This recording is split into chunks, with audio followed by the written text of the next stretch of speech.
There we are. Oh, there's Peter. So. Hey. Hey, Peter. Hear you? Can they hear you? Yeah. Hello, everyone. Hey, Peter Paul, how are you? And it's okay with Peter. Is it echoing for you? No.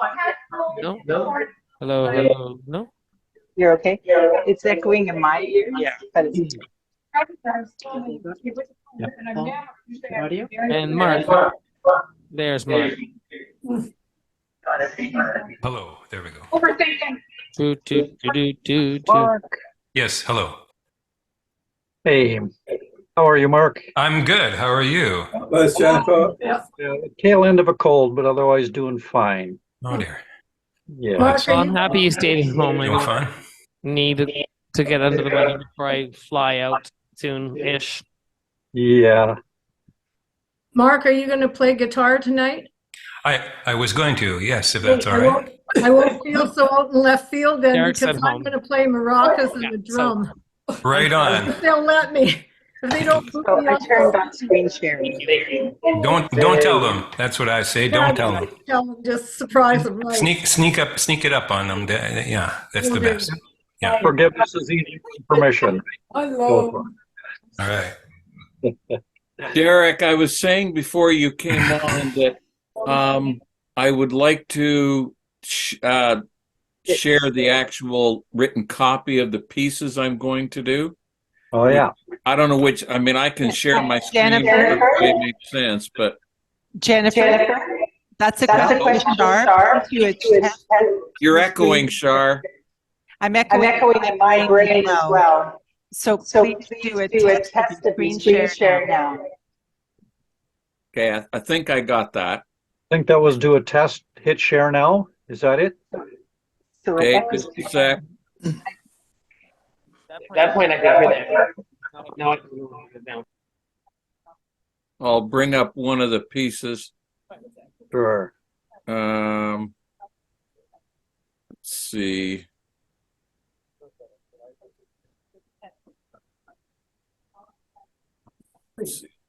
There it is.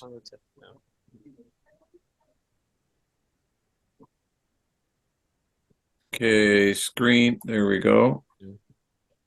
Is it working there? Char. I need it. It's time for a holiday.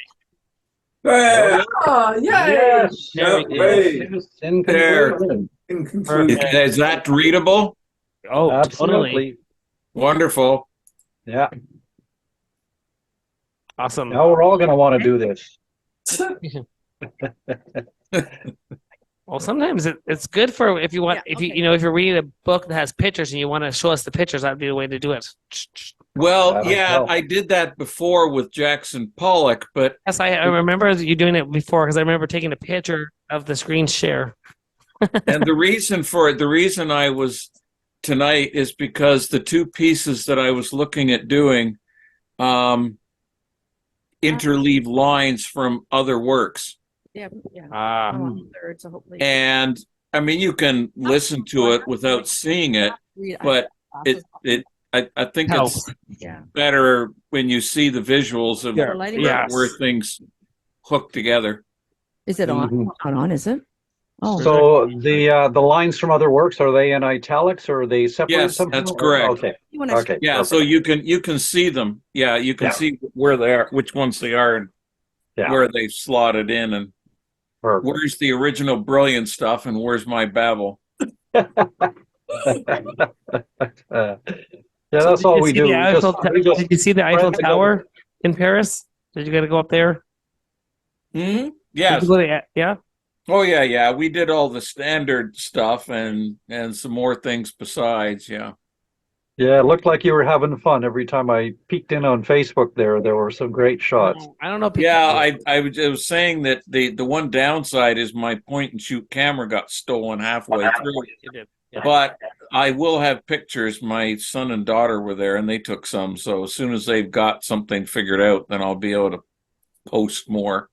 Uh-huh. But the trip was good. Yeah, saw lots of things. Excellent. Excellent. I'm sure it'll be the Okay, germs guys. for many poems to come. Derek, Yeah. Yeah. I have some Everybody just ideas. quiet for now. We're gonna get Gwen to go up there and do a sound check. Okay.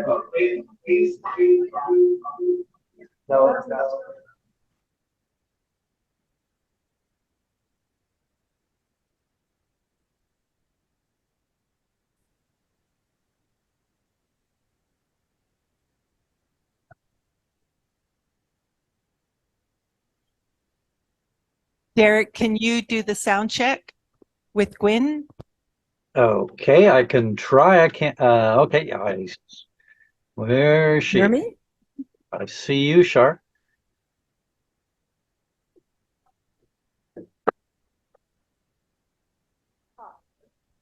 Oh, can you hear me? Derek? Okay. I can hear you. Just I can't see you yet. I'm just going to have to do something else here and find you. Oh. Not finding you. Oh, there you are. Okay, we've got you. All right. And you can hear me okay? Hello, Gwen. I can hear you fine. Maybe just keep talking a little bit. Make sure Char is good with the volume there in the in-house. Gwen, do you want to say? Okay. Say, You yeah, want me to talk? sure. Just babble on for a You'll be bit. Just sorry. do a dramatic monologue. Doing monologue, which one of the vagina Yes, monologues? something for one of your I directed plays. that for many years. I could probably do one of those, no problem. Sure. Let's hear it. Oh, no, let me think. Which one could I do? No, I don't know them off by heart anymore. Yeah. Too bad. The only one I know off by heart, I can't say in public. I couldn't do that one. Friends, Romans, countrymen, lend me your ear. Just make one up. Countrymen, lend me Make your a story up. Okay. Well, I'm just really happy that I'm going to be here tonight reading. I'm looking forward to it. I haven't been able to get out for about 5 years and do this, so it's kind of fun to be back in front of a microphone. It's nice out today. That's good. It's sounding great out here in Zoom land. I don't know, Char, how it's sounding in-house there, but I think we're very good out here. Yeah, we got thumbs up out there as well. Okay, beautiful.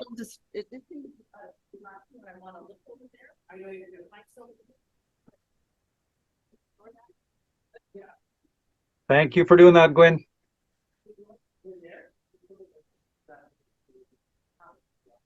Derek, could I just quickly shoehorn in at some point and show them this tartan I'm wearing?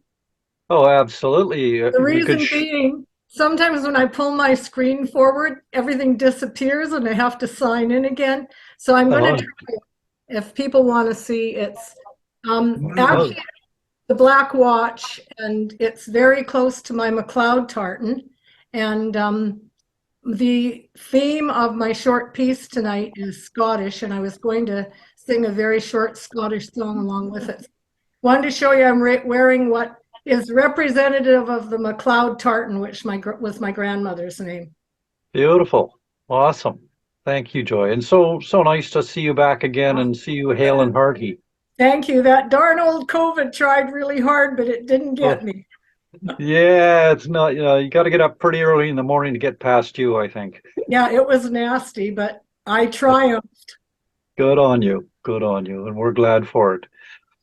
So yeah, nice to have you back, and we're looking forward to hearing some singing. That's wonderful. I mean, Mark has been coming pretty much every month now and playing some songs, and yeah, it's been wonderful to have that extra musical dimension. So he's filled in while you were gone. So great. Well, I've now written a couple of original songs, and I may sing.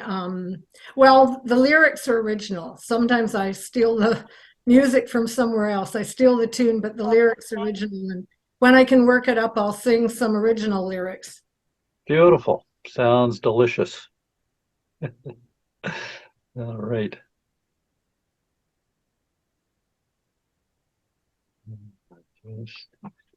I'll bring my chat up. I always forget to bring the chat up until I'm halfway into the show, and then I'm going, oh my God, yeah. Where did it go? There we are. And change to gallery view. There, that's better too.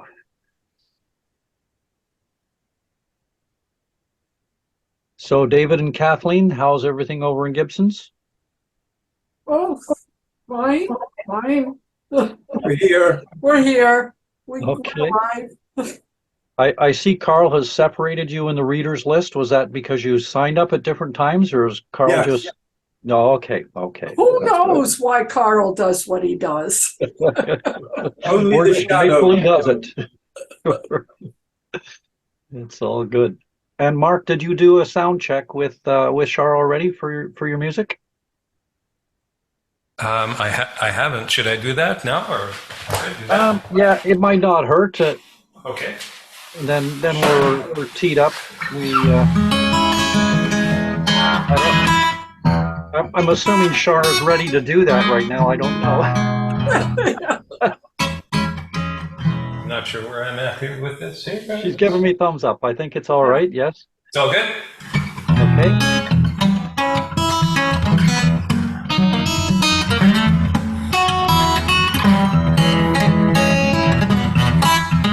It's coming okay. Sounding good here. I wrote a poem about a brand new dawn.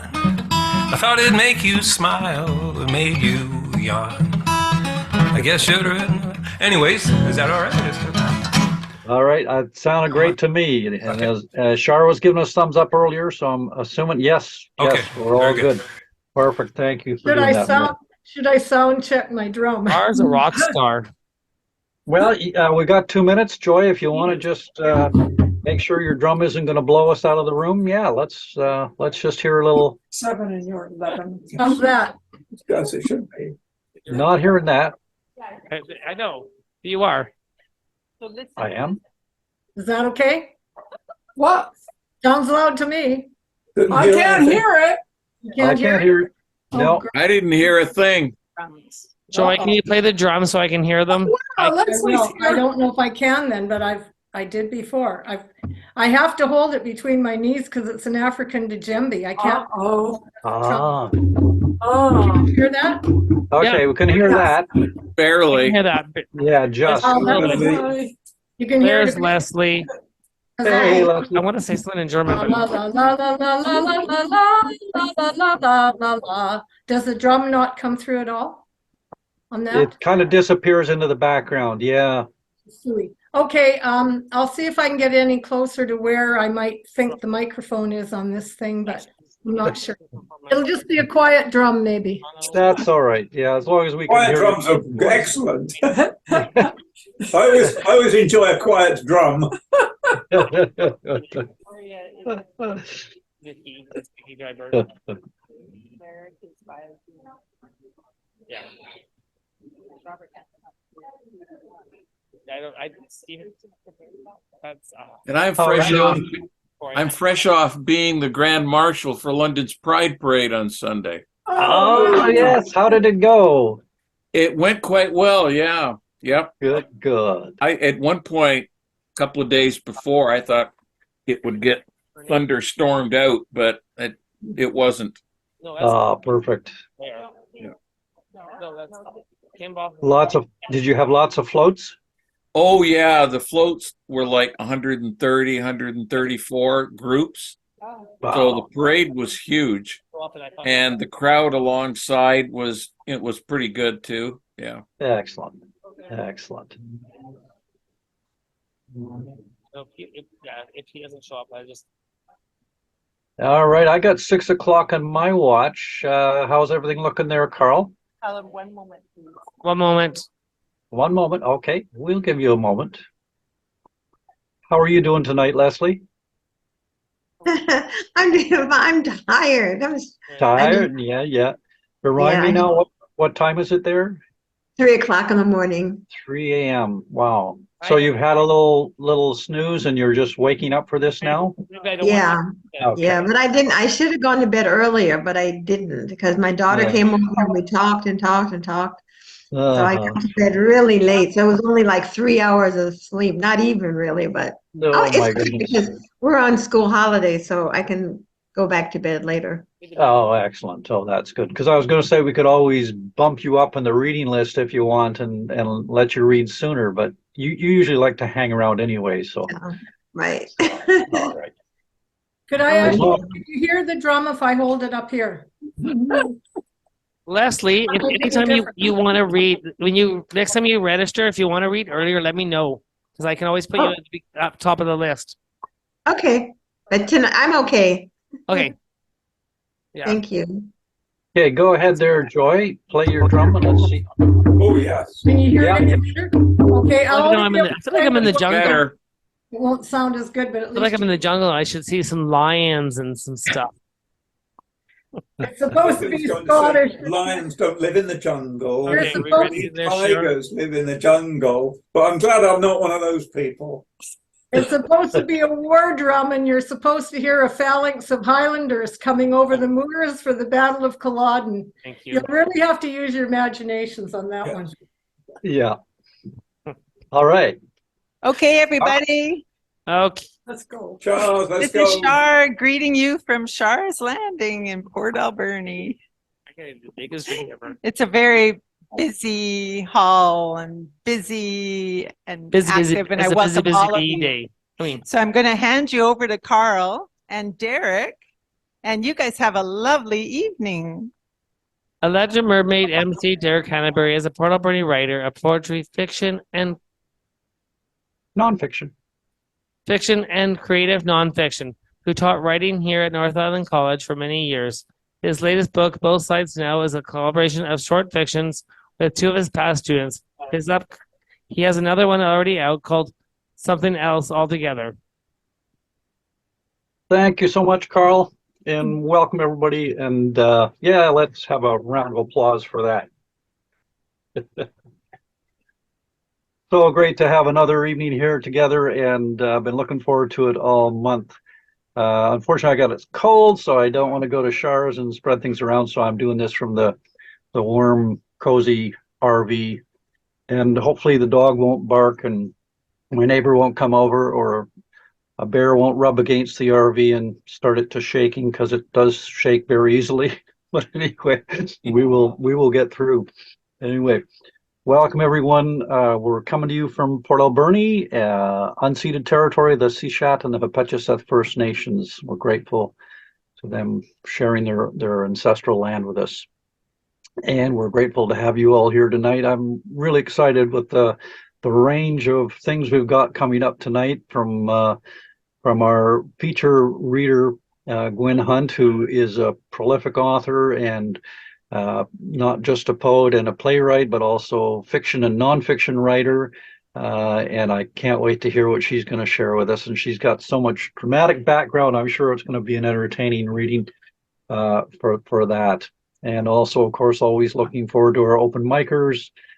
We've got a 10-minute spotlight with Mark tonight. So Mark's going to do some more songs for us, which will be great. And we've got a good little handful of readers there in Char's Landing by the looks of things. See some smiling faces there. And hope everybody's got their drinks set in front of them and being looked after and ready to be entertained. So big thanks to Char for hosting us there at Char's Landing and doing all the technical wizardry that she does to make this such a smooth experience here. And I see that already my screen is shaking a little bit. There we go. Okay. Yeah, this RV, you can't sneeze without the whole thing shuddering. It's interesting. Anyway, we're going to dive right in there. Reminder for the people out there in Zoomland, though, you can email to electricmermaidreads@gmail.com to pre-register, or to e-transfer if you're feeling generous to send some money into Char to keep the house open and keep these readings happening. So tonight we're going to start off with Shilo Coulter, who hails from Campbell River, and she is not here. I'm seeing Karl shake his head. No. Okay, all right. So we're going to jump down the line. We're going to go right ahead to Joy Sheldon, and Joy is coming to us from the Cowichan Valley. She's dressed in her tartan tonight, and she's going to share a little bit of heritage with us. A little drumming, a little singing, a little reading. Joy, take it away. Thank you very much, Gary. Okay, you will see why I'm wearing a Scots tartan when I do a short reading from my Amazon books. and it's a memoir entitled Cowichan Kid. And how's the sound? Can you all hear me okay? Sounds good from here. Thanks. I'm going to play the drum a little bit, but I have to hold it up. I've never tried to do that before, so I'll only be able to play it with one hand. I normally play two-handed, so bear with me. And it will be a little piece, a different version of Sky Boat Song to accompany my little reading. So the tartan I'm wearing is actually the back watch pattern, but it's close to the MacLeod, which was my grandmother's surname, and I make reference to it in a little story called Pioneer Dad. And it's from chapter 2 of Cowichan Kid. Up Betsy, on Buck, ha, ha, Dad, early 1900s, yelling at his ox team, urging them on as he plowed his father's quarter section in Rossendale, Manitoba. Dad was an old dude and a hard-working one. He came from strong Scottish stock in the days when people still cared about such things.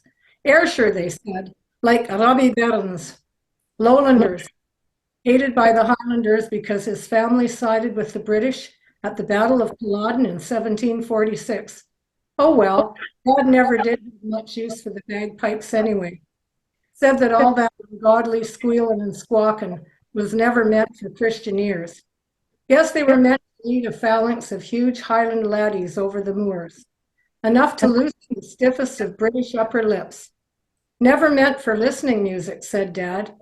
Ironically, my cousin Gay, in Edmonton, Alberta, is a piping instructor. She plays in the Canmore Highland Games, wearing full Scots regalia. I guess nobody ever told her we were lowland farmers, but my grandmother was a MacLeod. My father was born on the Canadian prairies in 1892, the second oldest of 6. Story goes his grandmother back in the old country had 20 children, and his dad was the youngest of 14. My dad's grandfather had emigrated from Scotland in the 1850s. His people had been glove makers, and I often liked to fantasize about some rich young knight of the realm entering my multi-great-grandfather's castle keep. Therein he would order from my old ancestor the best of jewel-encrusted gauntlets for his impending joust. Ivanhoe, Ivanhoe, all the knights come out to ride with Ivanhoe. That it's always spring to help him right or wrong. The song we sing is freedom's joyous song. I wonder how many of you remember that one from 1958, the TV series, Ivanhoe. It was actually written by Edwin Astley, who was born in 1922. And if you can think for a minute and try and remember who played Ivanhoe, it was Roger Moore. My great-grandfather and his wife Nancy came over on one of the many emigrant ships which fled the potato famines of Ireland and the wicked tenant lairds of Scotland. He came from the area of Dumfries in Ayrshire, the Scottish lowlands, and eventually they had 14 children. Lead, bonny boat, like a bird on the wing, onward the sailors cry. Carry the lad that's born to be king over the sea to sky. Now this is the version that I actually quote in the book. It's the 1884 Harold Borton lyrics, but I'll sing the Outlander series version for you in about a minute. So my ancestor Walter Glover landed at what is now the US, but his family was chased up into Eastern Canada when it was discovered that they were actually United Empire loyalists. A quick family story tells about great-grandpa saving his entire family from a raging forest fire by throwing them into a buckboard wagon and covering them with wet sacks. He then drove the buckboard into a nearby slough, and all survived. And this is the Outlander version of the Sky Boat Song, which is quoted in my book. And it's currently on TV, and it's from the Diana Gabaldon series. And I'm going to try and drum with one hand for the first time in my life. Sing me a song of a lass that is gone. Say, could that lass be I? Nary a soul, she sailed on a day over the sea to sky. Billow and breeze, islands and seas, mountains of rain and sun. All that was good, all that was fair, all that was me is gone. Sing me a song of a lass that is gone. Say, could that lass be I?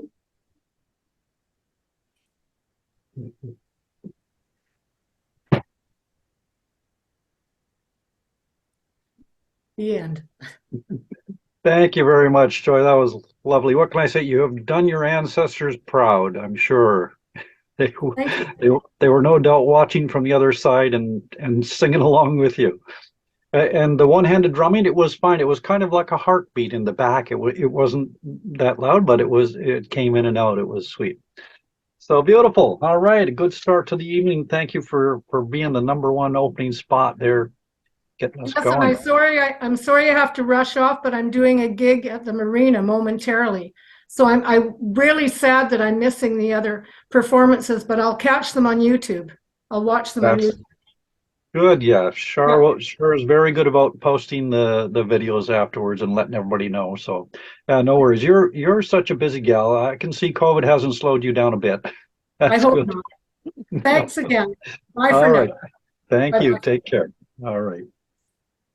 So I'm going to jump ahead a little bit in the line here, actually, and maybe I'll get Jennifer. I'll maybe get you to read next, if that's okay, and then we'll go to our feature Gwynne after that. So it's always nice to have a couple of open mic starts to get us grounded and attentive.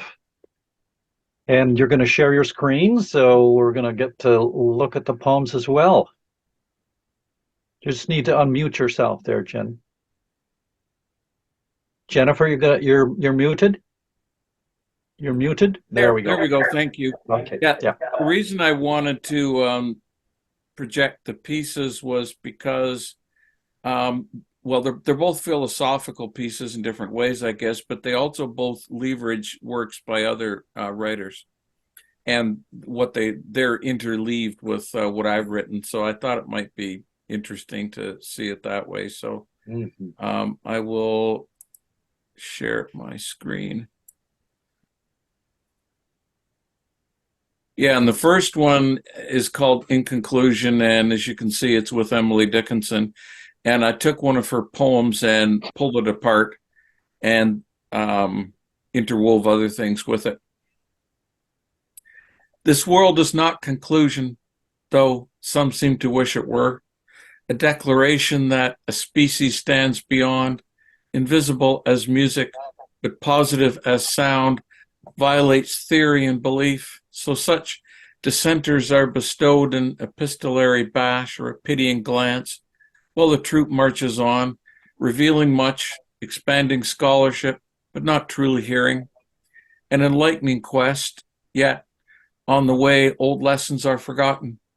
If God-seeking Aquinas proved anything, it was that reason, mighty and indispensable, still remains a tool, not an end, and newer ones not appreciated. Gödel's analytical earthquake is inescapable. All logical castles, no matter how marvelous, eventually crack on an unprovable block or subterranean contradiction. Thus, the brilliant blinker journey continues, but that ghostly music remains. It beckons and it baffles. So they strain every filament, pluck at any twig of evidence that might reduce a wonder to a byproduct, spin up epicycles on atoms to explain all.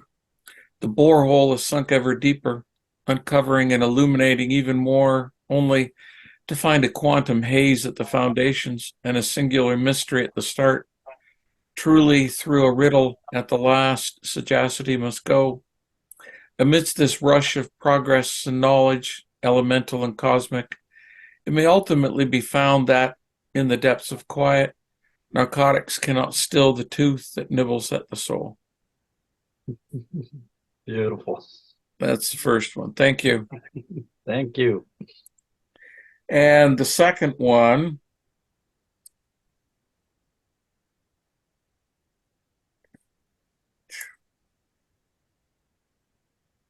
is called Boats Against the Current with F. Scott Fitzgerald. And what I did here, spoiler alert, if you haven't read The Great Gatsby and intend to, you may want to plug your ears or cover your eyes or something. What I did was I took the last several lines from that novel, which I loved, and I reversed them. So it's reversed order and interleaved. So it's a little bit different than what I did with Emily. Borne back ceaselessly into the past, a lure and a trap, a prison and a refuge, seduced by eddies of nostalgia, pride and regret, engulfed by whirlpools of obsession, bygone joy and trauma, we quest for the lost or never gained, so we beat on, boats against the current, resist time's onward rush as we hunt for the ephemeral key. And one fine morning, drifting away, the moment seems right, it's just there, but floats out of reach again. So tomorrow we will run faster, stretch out our arms farther, and grasp not an answer, but a phantom, not what we once so deeply desired, but a mirage. It eluded us then, but that's no matter, for what was it but a fantasy of the orgiastic future that year by year recedes before us? Driven, or maybe surrendering, into a new old course, we inevitably are turned forward, leaving the beguiling shadows behind. Gatsby believed in the green light, his green light, an unattainable dream beckoning across the water as each of us is consumed with finding our own beacon, afraid it's lost in the shades of unreachable yesterdays, hoping it may yet be over the horizon that pulls us irresistibly on under the night. Thank you. Beautiful. Thank you. Lovely, lovely intertextuality, I think is what the critics would call it. But There we it go. was Yeah. beautiful poetry in my books. I don't know, that was great and took us Thank into you. some very, very thought-provoking waters there. Super. Thank you. All right, so good to have you back from France, and we really missed Yes. you. Yeah. Good to be Yeah. back. Yeah, all right. You had so much. Okay, let's settle in then for our featured reader now. And Gwynne Hunt is going to join us there live at Char's in person at the podium there. And I think the microphone's already set to the right elevation. Char's got the camera in place. Look at that. Wonderful to have Gwynne here tonight. Thank you so much for coming, agreeing to be our featured reader. And I just want to give them a little bit of background about you, Gwynne, to know how accomplished you are. You've got lots of books under your belt, 4 books published, and untold numbers of plays that you've written and directed, and all kinds of good works that you've done in terms of raising money for women's resource centers and other women's nonprofit organizations. Your involvement with WOW, Women on Writing, that's ongoing. And for those of you who might want to go into one of the WOW contests, you should check them out because they come around pretty regularly. In fact, I think there's one going on around now, but I'll let Gwynne fill you in on that afterwards. So I'm not going to read out all of your titles.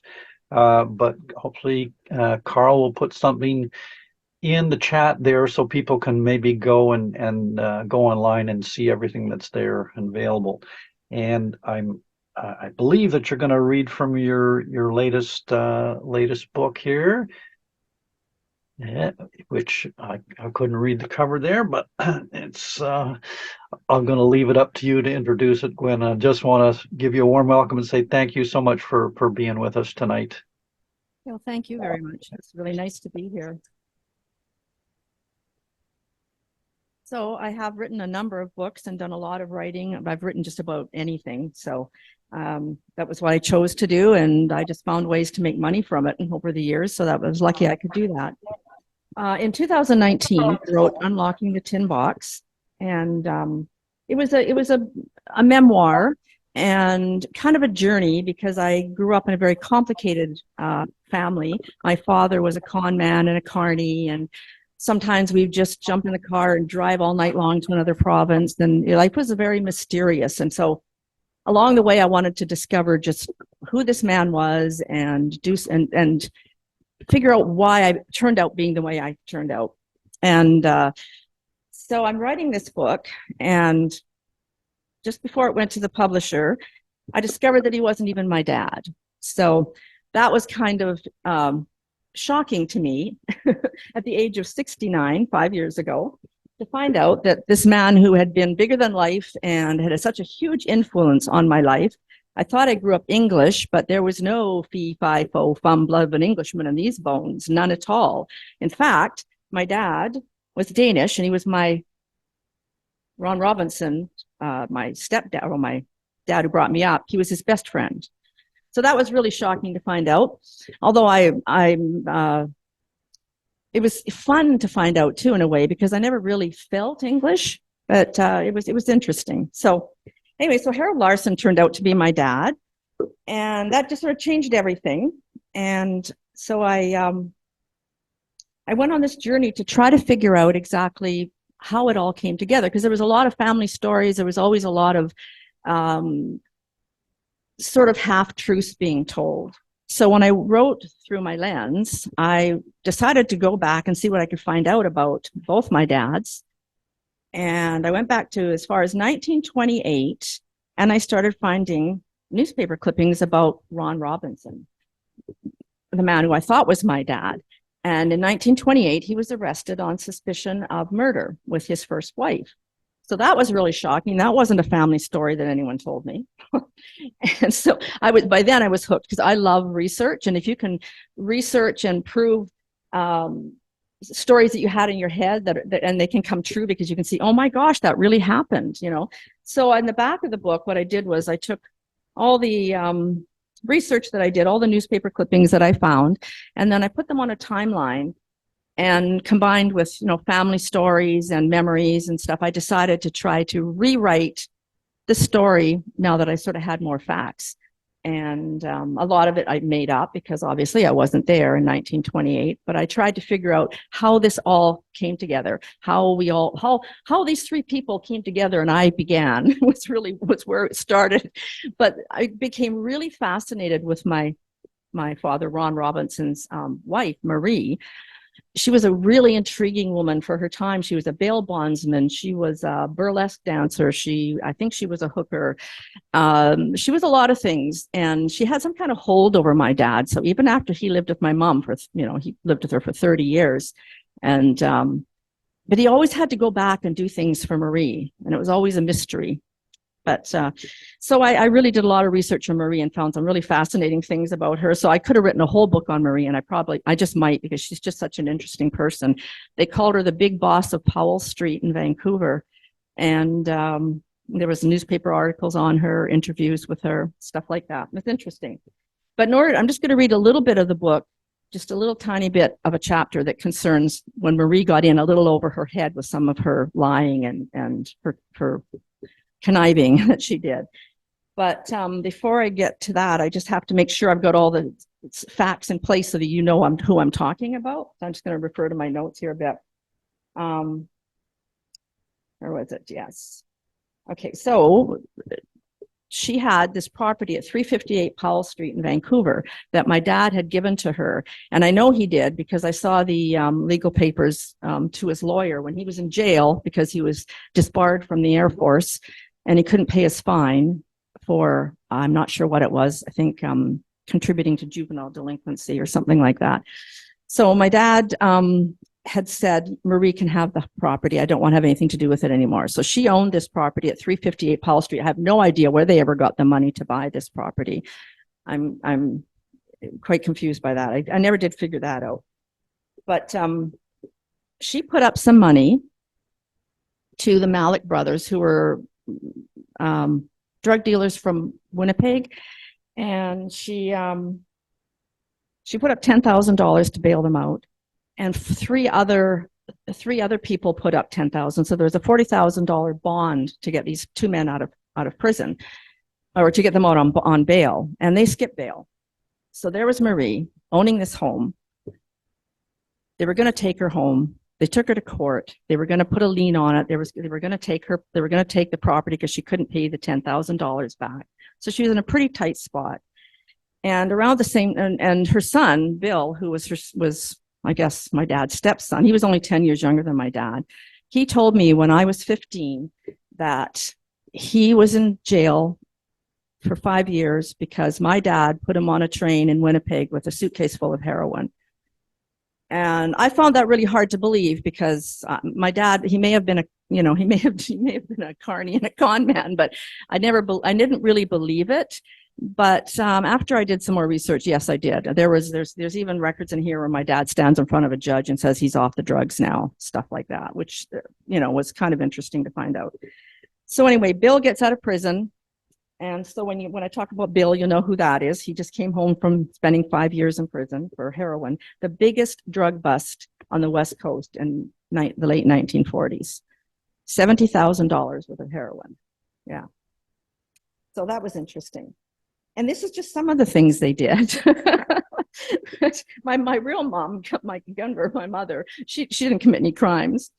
And my father, Harold Larson, he didn't commit huge crimes. He got picked up for drunk and disorderly quite a lot, had his license taken away, things like that. But Dad and Harold were best friends, and they'd come over and drink whiskey at the kitchen table when I was 15 years old. And I did not know Harold was my dad, of course. And they would tell all these stories about the things that they'd done, and they were so funny. I mean, I just thought they were really funny men. I never really thought about what they really did. One of the stories was they said that they went into the bay in Vancouver dressed in moving outfits, and they had a truck outside, and they said they were there to pick up the piano, and they had the invoice and everything for it. They picked up the piano, they put it in the truck, and they drove it down to the Vancouver City Police Station, and they donated it anonymously because Harold spent a lot of time in jail and he was a pianist. So, and I believe it because they both told the same story, so it had to be true. I couldn't find anything about the piano being stolen, but there's a lot of stuff I probably didn't find, right? So that's just a little bit of the background. Yeah, I think that's all you need to know on that. And then I'm just going to read just part of a chapter. Okay, I have to take my glasses off, I think. Yeah. Within a year, Billy was able to get the $5,000 mortgage off the place. He ran a few deals he should not have, but was happy to be she was happy to be mortgage free again. After a year helping his mom out, Bill decided as he was heading into his 40s, it was time to move out. He had a girlfriend, Donna, who was a waitress at White Spot on the west side of town, and he moved in with her. Marie had been getting on his nerves, and the dogs drove him out of his mind with their barking. She had 3 chihuahuas. Marie was uneasy from the start. Having Bill around made her feel safe. She had no idea if the Malik brothers or their mob friends might turn up. It didn't help when Ron dropped in from one of his runs to Vancouver after he moved to Prince George. He advised her again, I'd get insurance on this place. She didn't tell him she had already done that. She didn't want him to know that she took his advice on anything. Ron said, Marie, the Malik boys and their friends are dangerous guys. 3 days later, she went back to court and heard that the Crown would not take their home from them, at least not yet. The 4 $10,000 bonds would be like a mortgage against the property. Marie didn't think her property was worth that much. Crown still had the charge against the property for the bail. That hung over her head. It hung over her head for a long time. She lay awake at night trying to figure out how to pay it back. And then the worst thing happened to her. In the fall of 1952, Crown proceeded with the ruling to sell the bail forfeited property to get the money back. Marie and the other 3 people involved got together with their lawyer and asked what they could do. His answer was simple, nothing. He did tell them not to worry too much because it would be at least a year until the Crown could even get the properties up for sale, and then they'd stay in their homes until they actually sold. In the meantime, she kept the place full and hoped to make as much money on it as she could before she had to put it on the market. Ron called Marie one night in the summer of 1953, and after some chit-chat about how he was back in Kamloops, said, I know a guy who can fix a problem like that. Just like that, Marie knew what she was going to do. She found the guy whose name was actually Guy. They sat many nights drinking whiskey and talking about her problem. She had insurance on her property, and she figured a little fire could take care of the problem. Not a big fire. She just needed a bit of a fire to cause a small amount of damage, and she could collect on that and go on living her life. She had heaters in all the rooms, little electric heaters that sat on the floor. People had said enough times, those bloody things could tip over and start a fire. Guy suggested he replace the heater in one of the rooms on the 3rd floor. The logic was the fire would spread up, not down. He said it will be small enough fire that the person in the room can get out and alert the others. And if the fire department gets here quick, then they'll only have damaged the top floor, with smoke and then the water from the fire hoses. I bet you'll get more than $10,000 in insurance. Marie hesitated at first. She was worried that maybe someone might get hurt, but then she thought about it and reasoned that nobody would get hurt. She'd wake up because her dogs barked like crazy at a pin drop, and she would run over and save everyone. She'd be the hero. She had an alarm. She thought about it and figured the best room to have the electric fire problem was in Helen's room. Helen was young, under 50, and in good shape. She could be knocking on doors and down those stairs in a flash. Marie agreed to do it. After a few sleepless nights, she told Guy, the arsonist, I don't want to know when it's going to be. I know my dogs will wake me, and I know Helen is a light sleeper, and I would rather wake up while the commotion is going on than to lay there and think about what's going to happen. He said, well, we don't know when it's going to happen anyway. I'm just going to swap out the heater with the faulty one with frayed wires. There's no telling when that will happen. He stroked his chin. Could be days, could be weeks, could be never.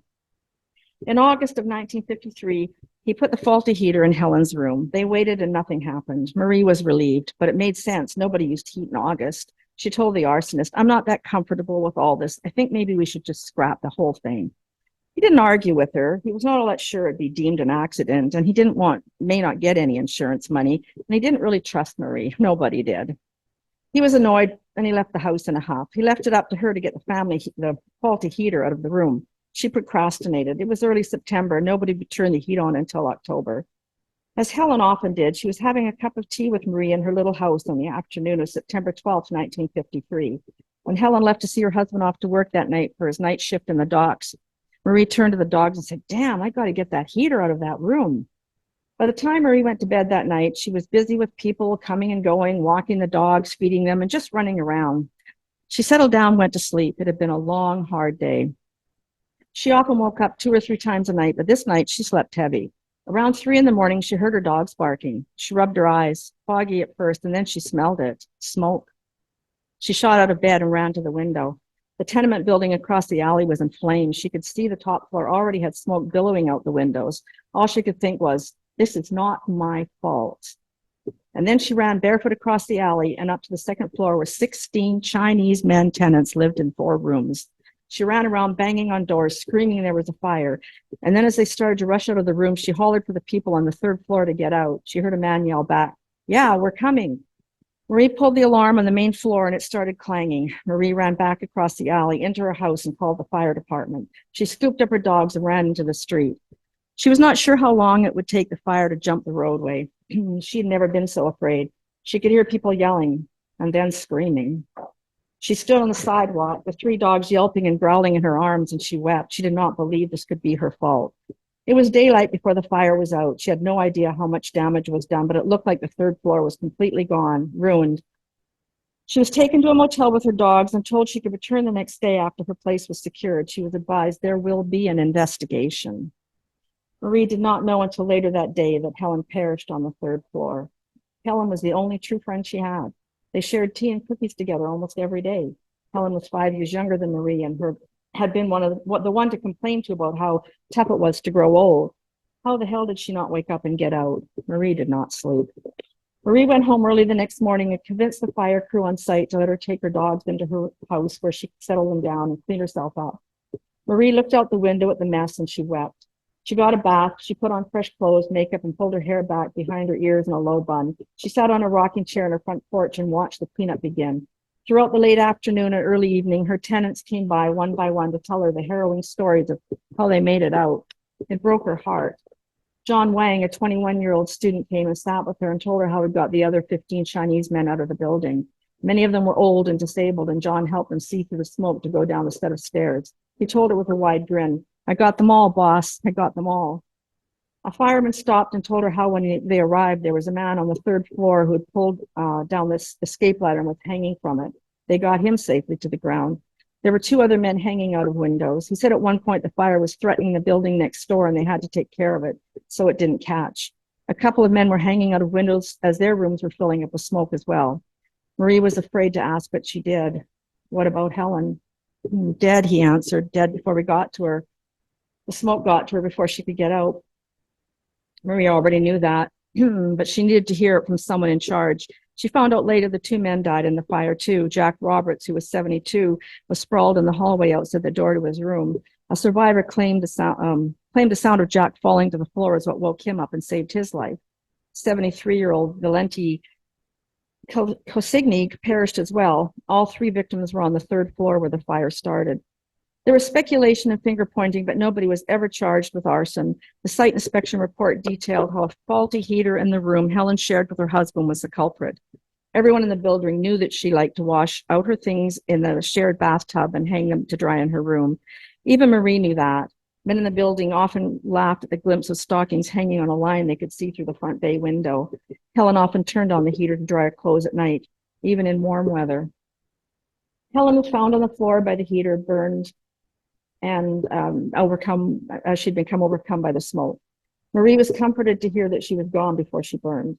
Rather quickly, the fire marshal determined it was the heater that started the fire. He added that it was not hard to determine if it was the only cause to blame, adding the house with a fire trap, an accident waiting to happen. They closed the case as quick as they could, in part because for some reason the fire department did not turn up on scene for more than an hour after Marie had called. Marie knew she called it within minutes. The firehouse was a 5-minute drive away. They must have smelled the smoke. They were that close. It made Marie feel less guilty. The 3 victims died within minutes of the fire starting. There was sloppy written all over the report. The place was a fire trap. It was unclear why she was even able to get insurance on such a death trap. Rumors swirled the area. Everyone knew Marie needed the insurance money, but more anger was placed on the insurance company. What kind of business would secure a death trap with insurance? And how the hell did it take fire trucks so long to arrive? Marie convinced herself that she was in no way to blame. She ran across the alley and banged on doors, and she pulled the alarm, and she called the fire department. She did everything she could. She regretted not going up to the 3rd floor, but she had arthritis in her knees, and the stairs were already thick with smoke. It is no doubt Helen and the 2 men were dead before Marie got to the building. She would have been too late anyway. Marie didn't even feel any guilt. She convinced herself that she had nothing to do with it, and maybe she didn't. Nobody will ever know. She was interviewed on the site about the fire, and she put on a good performance. She cried to the press that she suffered a great loss and could never replace the valuable furniture and antiques she had on the 3rd floor. The furniture was, in fact, cheap secondhand stuff from the Salvation Army, and the wash bowls, curtains, and knickknack items she picked up from the flea market. The newspapers hinted that the fire was timely as her place was to be sold in a few months for the unpaid bond, but the story fizzled out faster than the embers from the fire. Marie called her insurance company, and after a quick investigation, she was paid $10,000 in damages, most of which was used to remove the top floor of the building. It was beyond repair. It was a reminder of what happened, and Marie wanted it gone. The rest of the money, with some savings, paid off the lien on the property, and the debt to the Crown was satisfied. There was lingering gossip because some people believed it was too much of a coincidence, but everyone was polite and respectful to the big boss of Powell Street. Ron had moved back to Kamloops, and he came over to help Marie sort everything out. He stayed with her for about a week, lying to Gunvor because she would not understand how he had to help Marie through her time of mourning. He hinted one afternoon to Marie, "I guess you had the guy I told you about to help you with your problem." Marie joked, "The guy named Guy?" Ron agreed, "Yeah, Guy, the arsonist." Marie wagged her finger in his face and shouted, "Don't you ever say anything like that to me again." I never even met up with him, not once, not ever. Ron dropped it because he was a little bit afraid of Billy. Ron had seen Guy at the bar the night before, and he claimed that he tried to collect money for Marie, and she said she'd never seen him before. Billy and another tough-looking mobster approached him in an alley and reminded him that Marie did not know him and had never met him. They had guns, he told Ron, and he was not going to mess with Marie, her son, or the other thugs that she hung out with. Ron knew better than to mess with Marie either, and after a few days of packing up some things that he could save from the burned-out rooms, he went back to Kamloops. The removal of the top floor began within a month of the fire, and by November of 1953, you could not tell it had ever been anything but a 2-story building.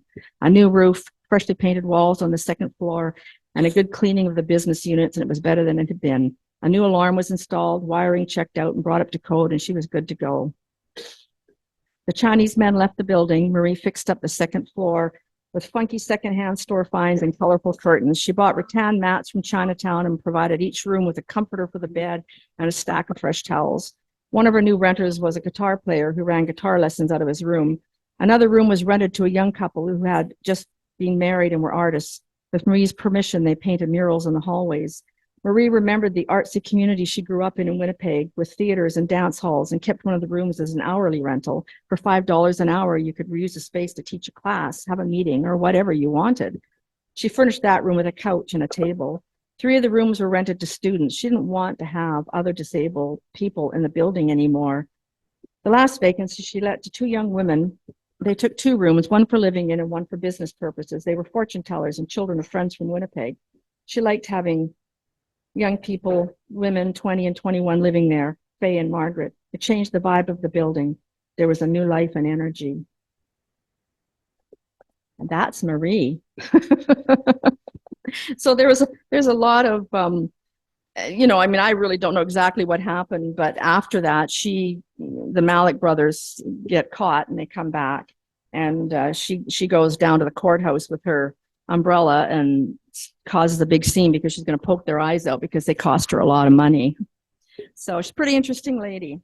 But the story, I think is, I really enjoy finding all the bits and pieces of it and putting it together.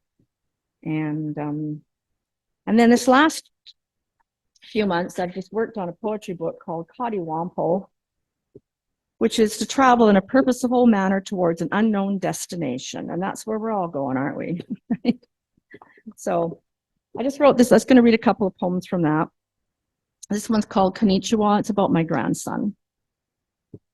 There's a little dip on the road we call the cut, where the deer like to graze. We drive by it on our way to the quay, the port, the harbor, where we see freighters from Hong Kong and Japan. Who cares about carbon sinks or a blue ocean event when a child can wave and yell Konnichiwa and the Japanese sailors yell and wave back? We've watched the freighters up close, pushed into place by 4 little freighters. Oh, sorry. We watched the freighters up close, pushed into place by 4 little tugboats. The anchor drops, the rat lines go up. We find clamshells on the industrial waterfront beach and climb the clock tower for a better view of the inlet. On my grandson's 10th birthday, we threw a bottle in the ocean, and we hope one day for a call.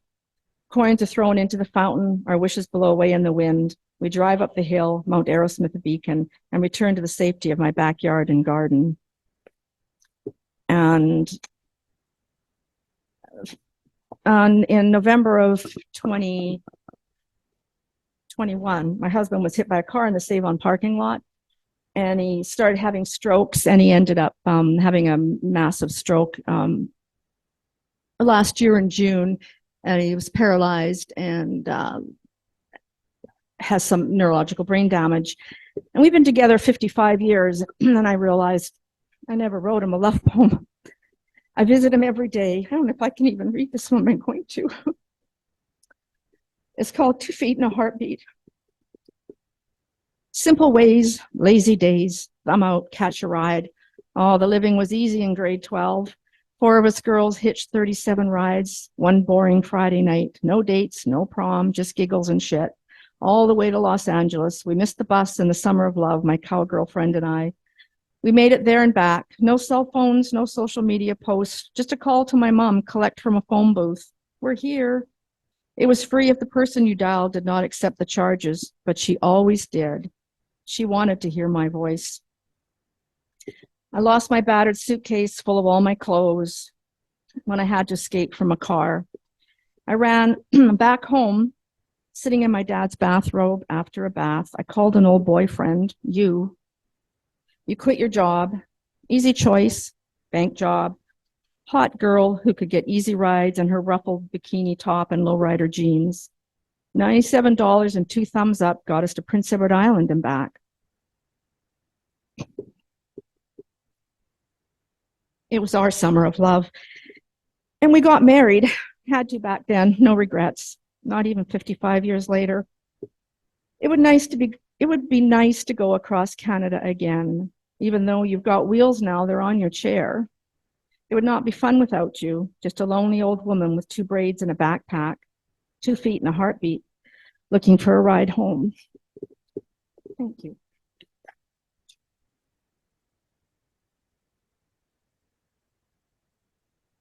Poor guy had to wait 55 years and a stroke to get a good poem for me.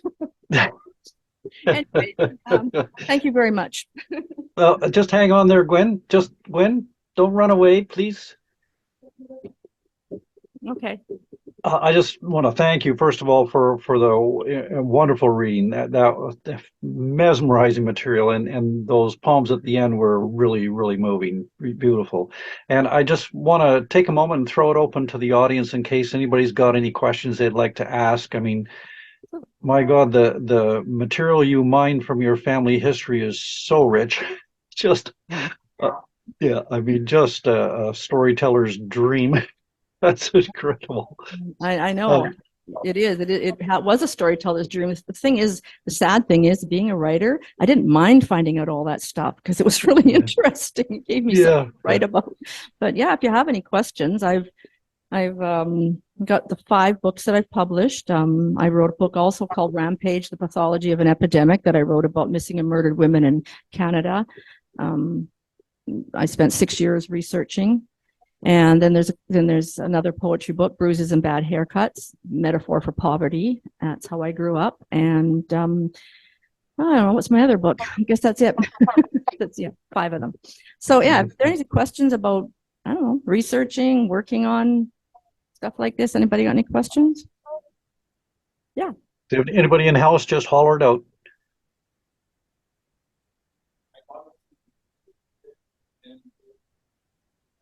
Oh, okay.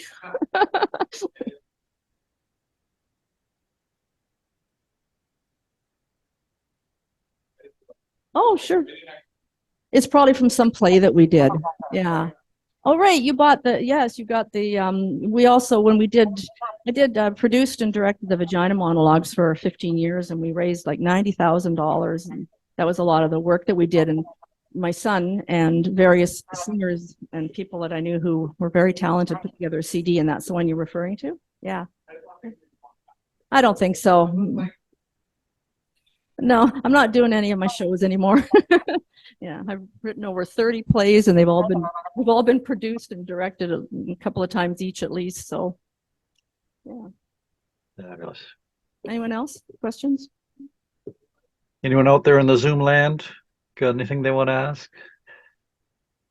All right. Well, maybe you could just tell us, for people who might want to pick up some of your books there, Gwen, what's the best thing to do? They're on Amazon, I understand, but is there another route? Yeah, I've got all my books. Excuse me, Derek.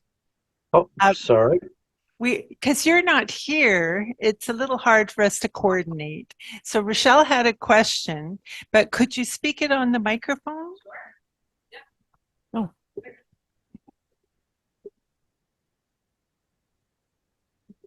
Yeah, so following on that, about the album, I thought it was really beautiful, and like a lot of interesting emotion in there.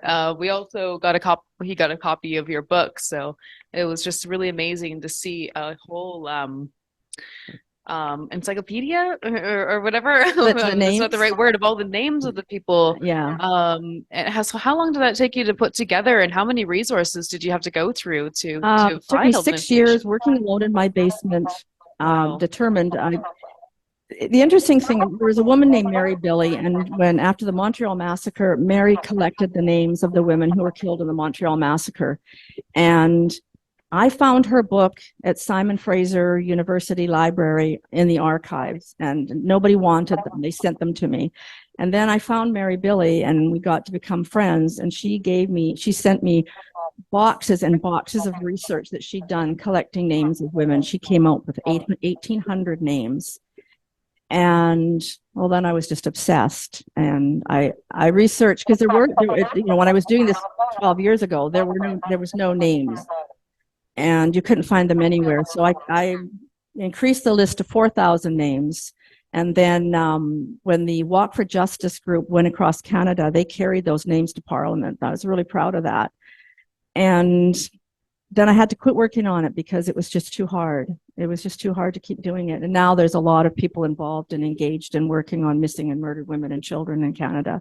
But even as a feminist, it was eye-opening to me the things that I researched and discovered. But yeah, it's a good book. I spent a lot of time on that one. Thank you. I'm glad you're reading it. Glad somebody's reading it. Thanks.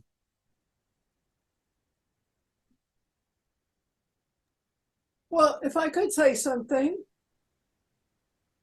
No. Am I speaking? Yes. Oh, I can't hear myself. Okay, I just wanted to say I found that fascinating. I was really drawn in to this story of this woman who I really, to begin with, didn't even like or want to hear about. So I think it's quite amazing the way you drew me into this story, because my gut response was, oh my God, I don't want to hear about this woman.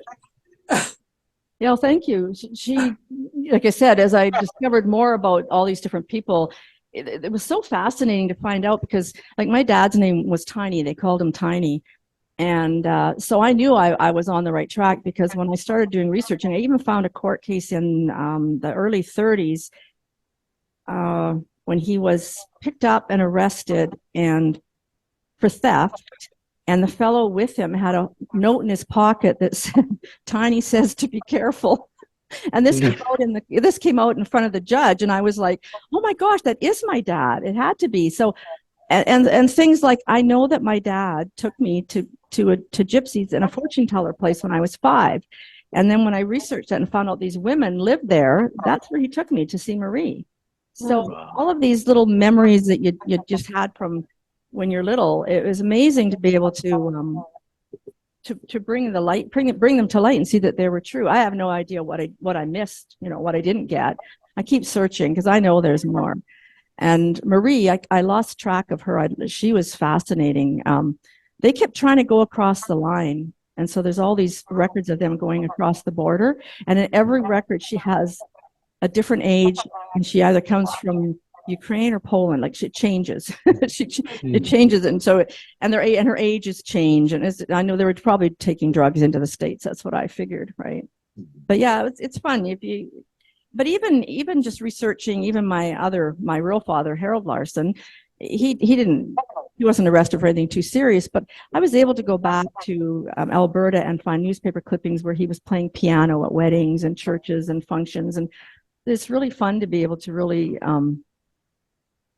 bring all that to life by reading the newspaper clippings, what they were wearing at the wedding, stuff like that.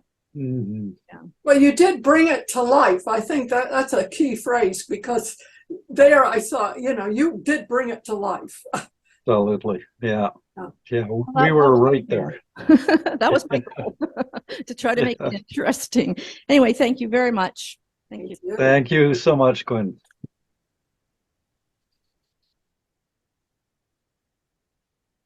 All right, we're going to shift gears a little and have a little musical interlude now. I guess Mark is standing by there with his guitar, ready to go. I am. In Qualicum, and he's going to have a 10-minute feature tonight with some songs. Okay, And, thank you. Yeah, take it away then, Mark. I'll just jump in. I wanted to try to squeeze in. I'm going to try and squeeze in 3. Most of my songs are quite long. I tried to pick shorter ones. The little birds, they came in the spring and they left in the fall. Nothing I said could convince them to stay, they left, and that was all. Sometimes I wish that things were mine to change, but the birds know better. They go back from where they came. In the winter it's freezing, in the summer it's hot. It's just about unbearable, but it's never enough.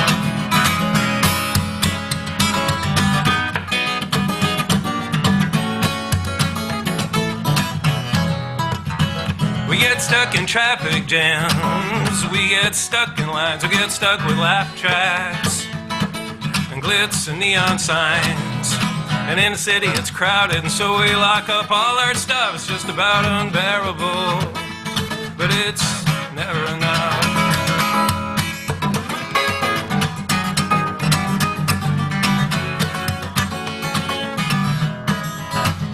I saw all the fancy cars pull up at the New Age shop and go. scrambling to be the first in line to learn how to let go.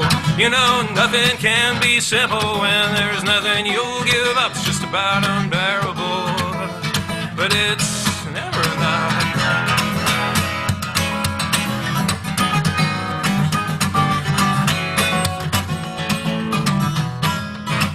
And then I heard a robin singing somewhere up the street. I might have been a cell phone ringing, calling about the heat.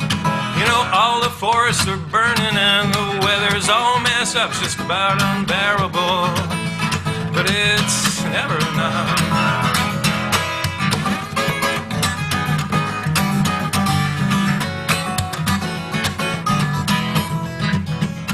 Right now, big men with guns, they're breathing very hard and they're shooting off their mouths and they're scaring the crowds. And old men with telephones are telling them what to do. They're telling them all about right and wrong, as if they really knew. They say we need to win and we need to play rough. It's just about unbearable, but it's never enough.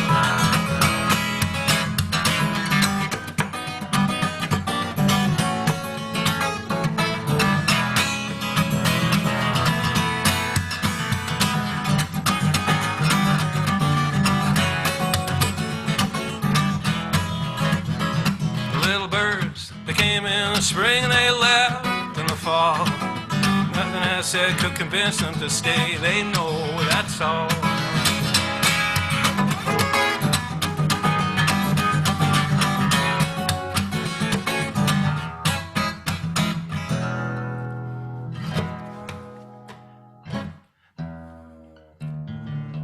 All right, so I was going to try and, like I say, squeeze them in here, and they're all a little different.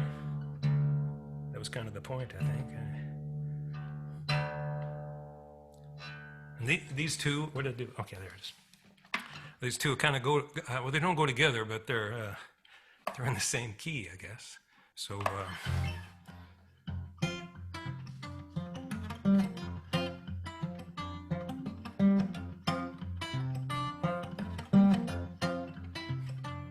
there was a small house, a big yard, filled with garden right from the start. Mary lived there all of her life, some 90 years if I remember right.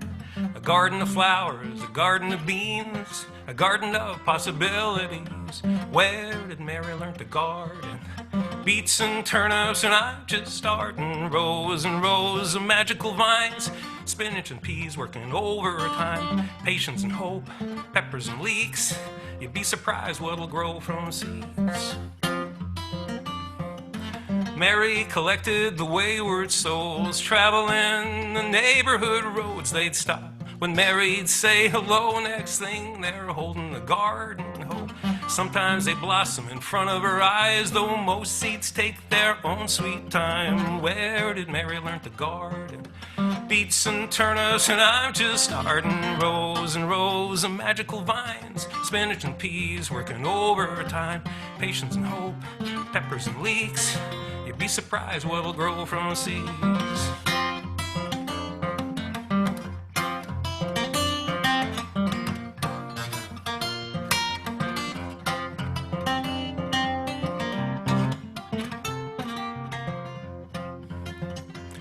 The old man with no place to go got a chance to fill the potato row. The woman who knew love gone wrong learned how to tell when something doesn't belong. Where did Mary learn to garden? Beets and turnips, and I'm just starting. Rows and rows of magical vines, spinach and peas working overtime. Patience and hope, peppers and leeks. You'd be surprised what'll grow from seeds. When I was a kid, with all the answers, she introduced me to beetles and salamanders. Time for work, time for play, and if you mix them up, you're probably gonna pay. I learned things aren't as simple as they seem, and just about everything is bigger than me. Where did Mary learn to garden? Beets and turnips, and I'm just starting. Rows and rows of magical vines, spinach and peas working overtime. Patience and hope, peppers and leeks. You'd be surprised what'll grow from seeds. You know, Mary's not as young as she used to be. And somehow, I guess, she's gonna have to leave, but her garden, it won't wither and die, 'cause those of us left are at least gonna try to look at the world tenderly and have some faith in planting seeds. Where did Mary learn to garden? Where did Mary learn to garden? Where did Mary learn to garden?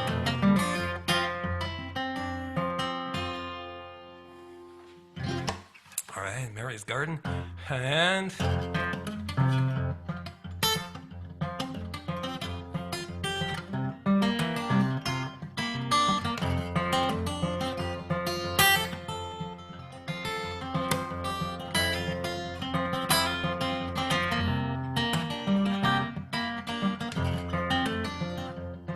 there's a smoky bit of knowledge got into my brain. I didn't learn it in the college, but it's in there just the same. You're not likely to remember very many days, or this one in particular. A little sun, a little haze.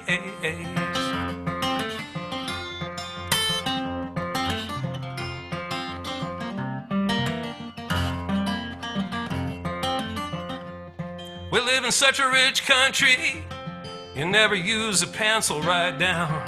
And even if you do, there's always more of them around. But if I count up all the minutes I get to be around, a word like insufficient doesn't cover it somehow. So hand me a suitcase, I don't know when I'll be back. I'm gonna find me some more time and make some memories out of that. Hand me a suitcase, I might need a sandwich too, for the new day coming through.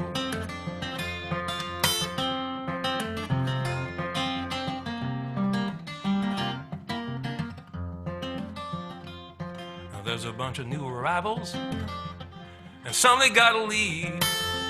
I'm heading where only hindsight can explain it all to me. Way out into the distance, it's sort of clear, it's sort of not.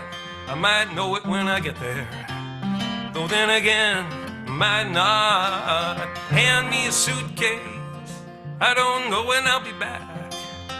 I'm gonna find me some more time and make some memories out of that. Hand me a suitcase.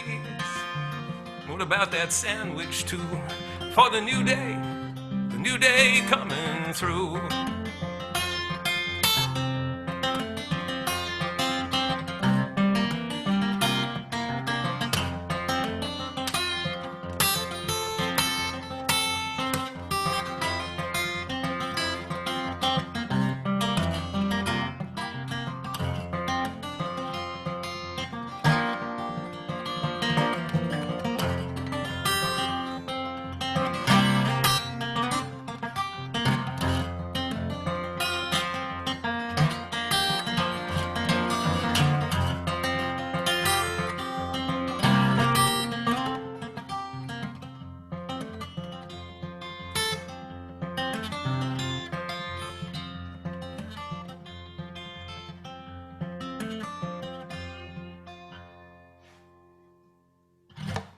There we go. Ha!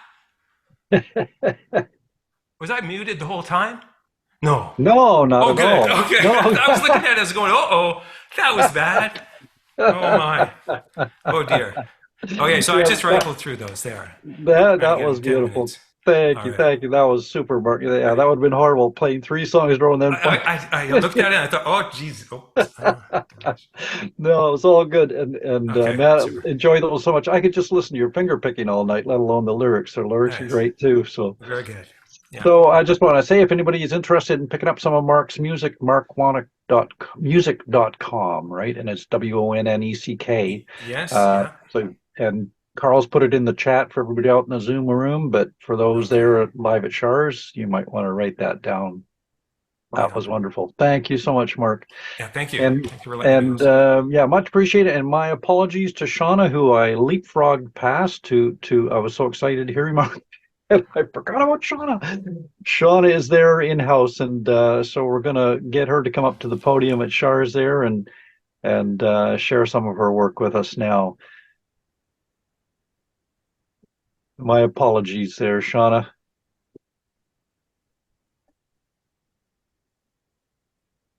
There we are. Can you help me here, sure, when you get a minute? Yeah, we need to raise that microphone a little bit there. Yeah.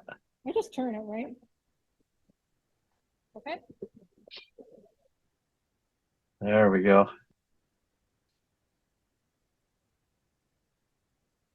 Good. Hello? Yeah, that's good. That's good on the sound. We need to bump that camera up just a little bit so we can see the top of Shawna's head too. She's kind of cut off there. Yeah. Okay, stand tall. There we go. All right, that's better. Much better. Good evening, everyone. We miss you here, Derek. Yeah, I miss being there too, but at least I can look in from the Zoom room and appreciate it from a distance. Feel better soon.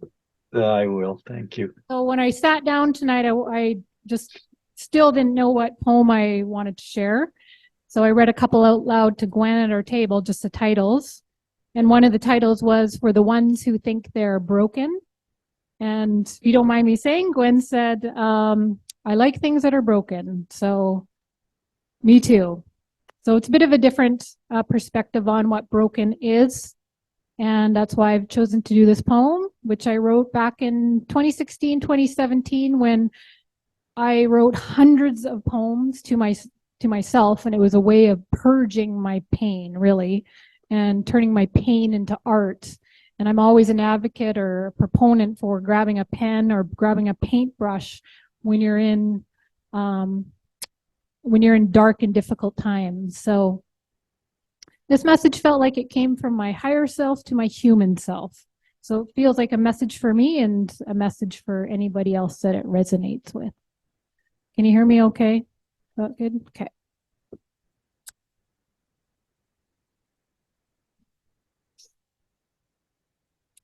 For the ones who think they are broken, who cry themselves to sleep, who tell themselves they are crazy for the secrets that they keep, who fall asleep with teardrops pouring down their face, who want to shut the world out, who fear the human race, fearing not only others, but their very own self, thinking something's wrong with them, afraid to be themselves. Here is my message, for I'm just like you. Here is my message, for I've too been through. You are not the pieces, you are the glue. Holding you all together is the heart and soul of you.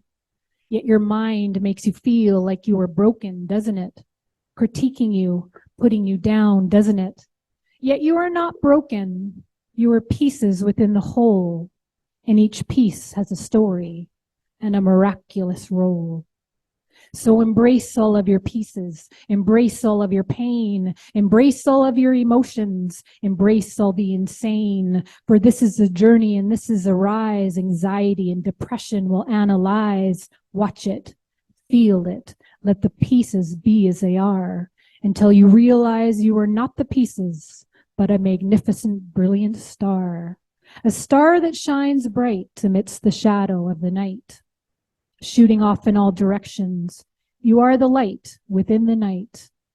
So let your mind shoot in all directions too, for this will help awaken you through the darkness of the night. Move steady as the light. So no, you are not broken. No, you do not need fixing. No, there is not something wrong with you. Enough with believing any voice that ever tells you that. Enough with listening to any voice that makes you feel that. Listen to this voice instead. Listen to your voice instead. Enough with listening to the circles going around in your head. That's not you. And I know you will figure this out on your own eventually, but I'm here to help speed up this process exponentially. because I can see so many stuck, lost in the muck.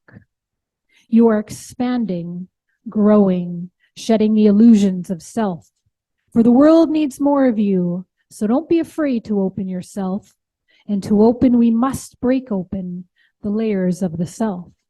And this can be painful, the shedding of self. So we can birth the true self of who we really are, the one we feel deep inside, the unveiling of a star. So be strong, soul. Embrace the pieces. Be sensitive, soul. Don't fear the pieces. Do not seek to fix you. Only seek to know you, to grow you, to love you unconditionally, as you are and where you are. Whether in a pool of teardrops or a dark place in time, or floating in the clouds amidst a dimension without time, trust it all, trust it all, trust it all. For just like in the movies or a good story book, it's the journey. It's your journey. You are, we are, the journey within the book. Thank you.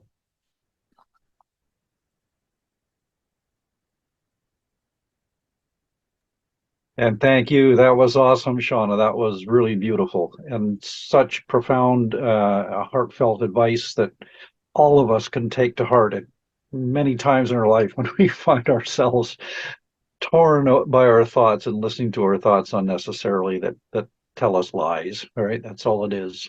It's such a key, and you put it together so beautifully. Thank you for sharing that. Thank you. Thank you. All right, we're going to move on now. We've got another in-house reader. Victoria Roscoe Roumanis is going to come up and share some work with us. I don't know if she's got prose or poetry tonight, but I know it's going to be good. There we are. And yeah, we'll bring that down a little bit. Hello, Derek. Hello, Victoria. How are you tonight? I'm good, thank you. And how are you? I'm doing fine. I'd missed the beginning, but I just realized from Shawna you're not feeling well. I'm sorry. Yeah, it's all right. I'm on the tail end of a cold. I'm through the worst of it, but I don't want to risk coming and spreading anything around. So that's why I chose to stay home. So it's all Very right. kind. Very kind of you. I hope you get better. And Thank no wonder you. after a move, there's nothing worse than a move, right? So Yeah, you a get little really little rested. stress. Just a little stress. Yeah, nothing serious. Yes. It's all good. It's all behind us. Yeah. I'd just like to say thank you to Shawna. Your work is absolutely amazing. It's so incisive, and I really appreciate hearing your work. That was lovely and meaningful. So, the first one I'm writing is called, reading, The Perfect Rock. Is that all right? Yeah. The Perfect Rock. Diligently searching the bed of a creek or lake, my beautiful companion, Nikita, scours the bottom to find the perfect rock that just has to be removed and brought to shore. At times, it appears she has a mission to clear a path. The sizes vary, but mostly they are large, very, very large, and heavy. One wonders how her head deep under the water, she submerges her head deep under the water, ears and all. For a dog who has never seen large stretches of water in her country of birth, Mexico, Nikita has learned after 2 years in Canada to have fun in the water. This year, she's actually swimming without being coaxed in, going out of her depth to rescue thrown sticks and sometimes large logs.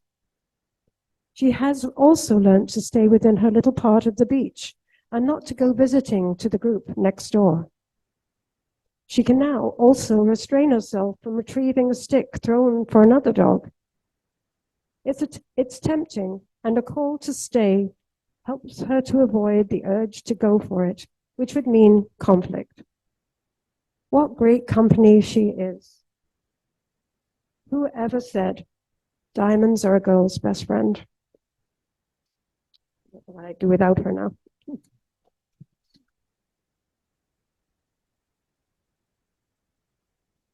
And the other one's called Good Morning Forest. I have not visited you for several days, and I have missed you. You are my sanctuary.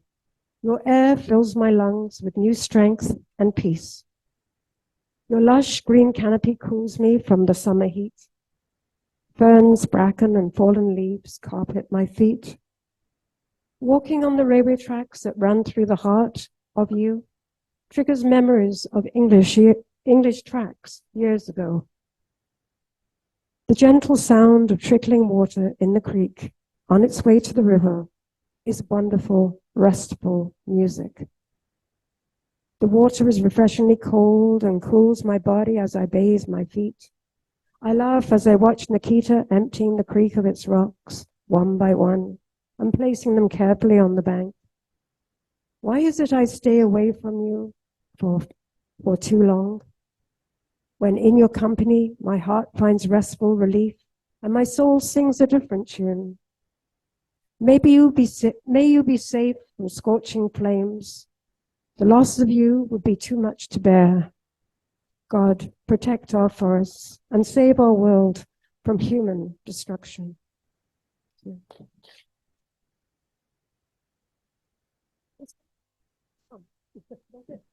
Wonderful. Thank you, Victoria. Beautiful as always, and brought back memories of my neighbor's dog who used to haul rocks out of Sprout Lake.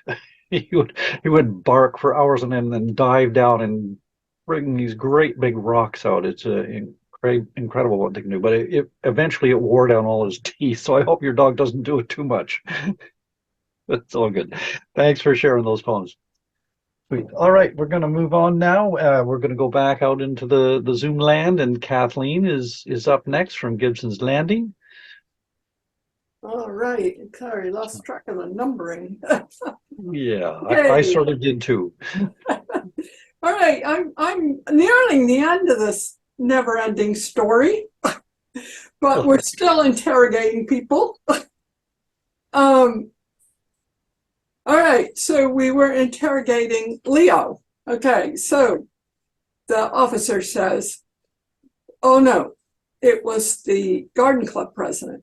What you can't admit, Leo, is that it wasn't the infestation of pests that was the bane of Timothy's existence. It was you. And he knew that no matter how effective the exterminators were, you'd still be there. That's why he left. You just can't admit it. So, like so many others, you blame me and the garden club. I don't have to listen to this, officer. You can contact me if you have any further questions. Just then, Rose rushed into the room. I couldn't help but overhear, officer. And I just want to say that the garden club has the best president ever. And Petunia was her best friend and supported her in everything. Was her eyes on the ground, so to speak. No one paid much attention to her, but she listened to everyone and saw everything. She even gave the president feedback on her presentations, what people liked, what they didn't. It was Petunia who said that some members were bored with all the reporting on official club business. Petunia conceived the idea of featuring slides of the president's garden, and it is a magnificent garden, to give the members something to look at while they're listening to all the monotonous reports. Each meeting featured the latest up-to-date photos of your lovely garden, Madam President, and no one paid more attention to those slides than Petunia. After all, they were her ideas. I was touched by Rose's kindness and told her so. I just wanted to make sure the detective understood about the slides and how important they are. I know I can never replace Petunia, but I like to help in whatever way I can, Rose added, looking at my officer more intently than I would have wished. I was beginning to suspect Rose. Why was she going on and on about my slides? Rose was beautiful, but I feared she would prove to be a thorn in my side. I'm finished here, said the detective as he gathered up his notes. I would like my slides back now. I was happy to provide them to you along with the other materials from the meeting, but as Rose has just told you, they mean so much to me and the club. I'm sorry, but I have to keep them until the investigation is over. Well, you can imagine that didn't sit well with me, but the inspector and his deputy were out the door before I could react. As they say, weeds grow faster than grass, and those two were faster up and running than any weeds I've ever seen. I decided to head for the nearby woods for some Shinrin Yoku, or forest bathing. Walking slowly, letting myself sink into the squishiness of the path, I immersed myself in the light, smell, and sound of the woods, ridding myself of the sour aftertaste of the petty squabbles of the garden club and all its pests. Plants are so therapeutic, and as garden club president, I've always fancied myself as the head therapist. Having renewed my resolve and my mission, I was ready to go home. I had a terrible premonition as I got out of my car and could hear heavy machinery. I raced around to the back of the house. My lovely garden was surrounded in crime tape with flags to mark spots of special interest, flags that were sprouting everywhere and looked just like the invading yellow flag irises that are threatening local habitat. Every bed had been uprooted, and police were everywhere sifting through the soil the diggers had overturned.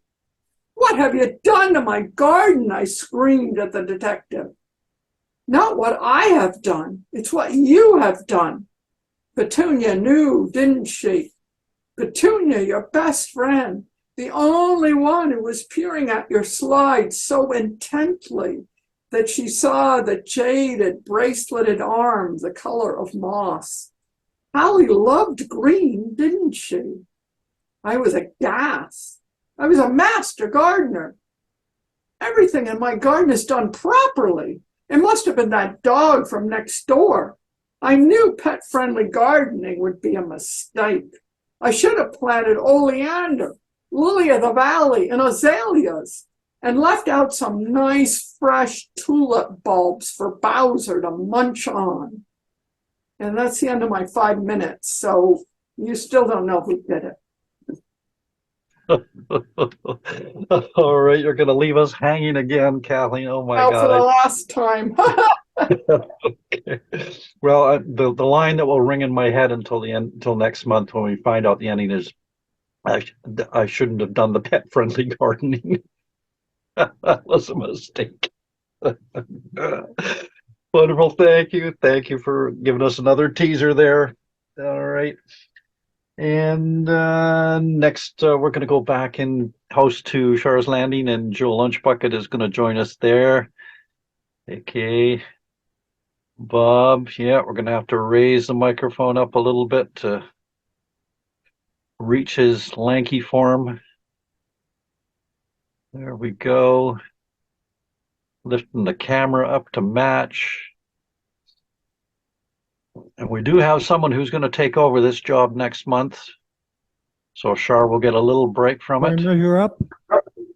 Yeah, you're sounding good now. If we could just see your head, we'll be all there. Charlene's going to just lift the camera up a little bit so we get to see your smiling face. I can see her. There we go. Okay, we're coming up. We're coming. There we are. All right, Bob, we've got you in the middle of the screen in focus.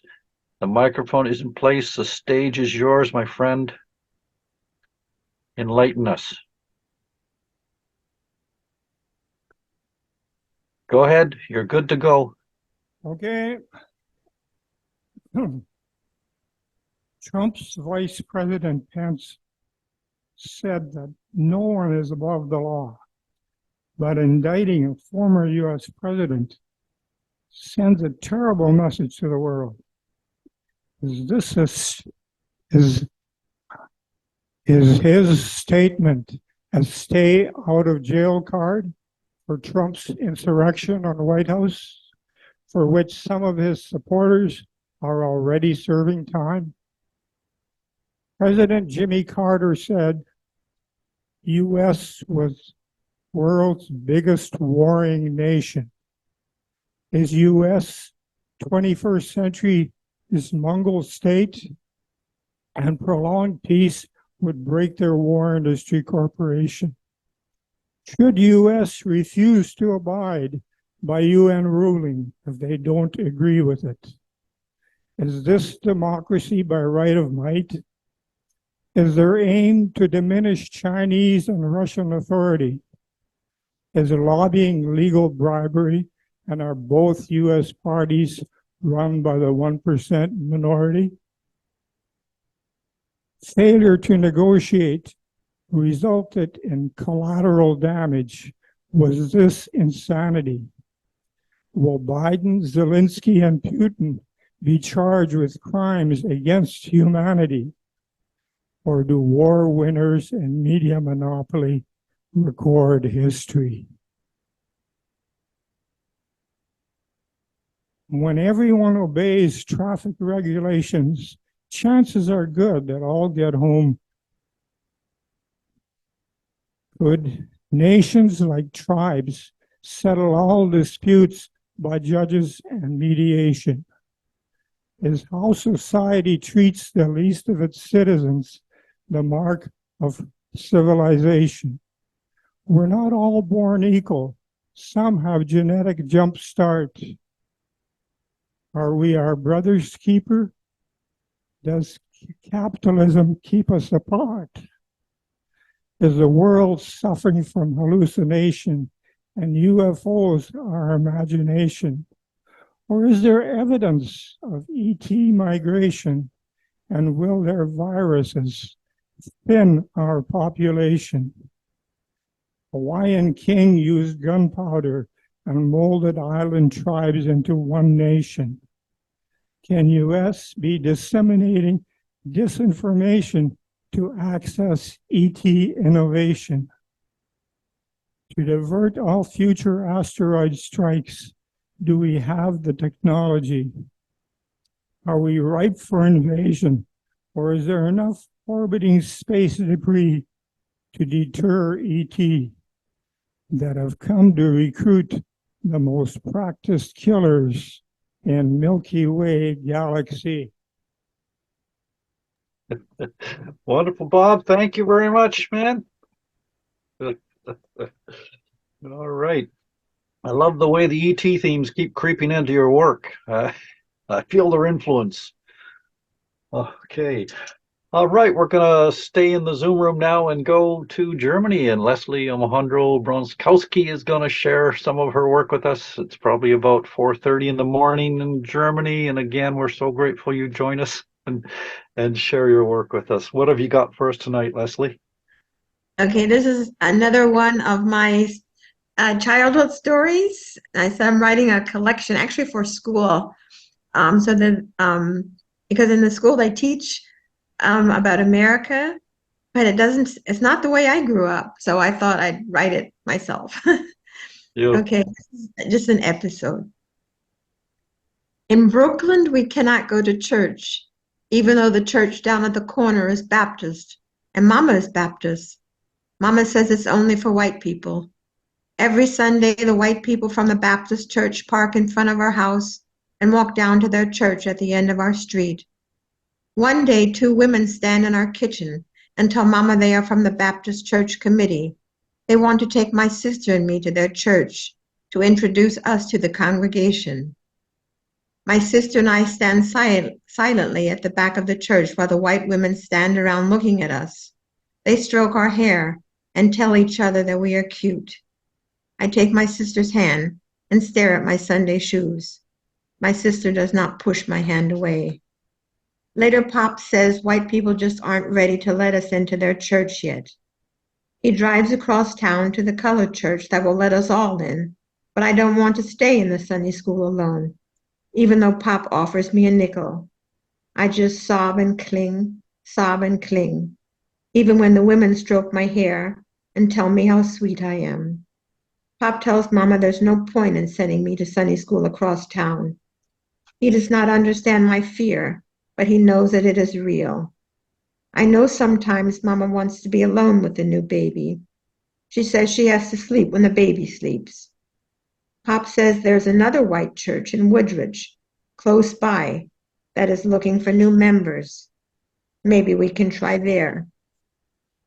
Everyone says I look like Pop, that they've never seen a father and daughter with such green eyes, although his hair is darker and straighter, and he could pass for white if he wanted to.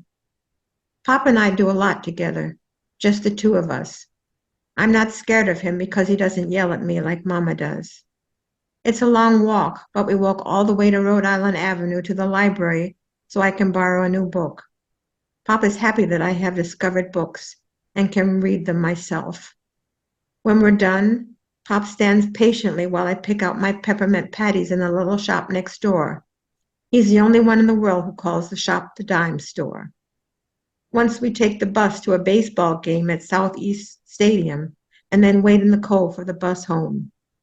Across the street is Gallinger's, the city hospital for poor people. That's where I was born. We didn't have time, he says, to go to Friedman's Hospital, the hospital for colored people. I had my own mind already. I came too fast. So Mama was lying in bed next to mothers who had no money to pay for a doctor.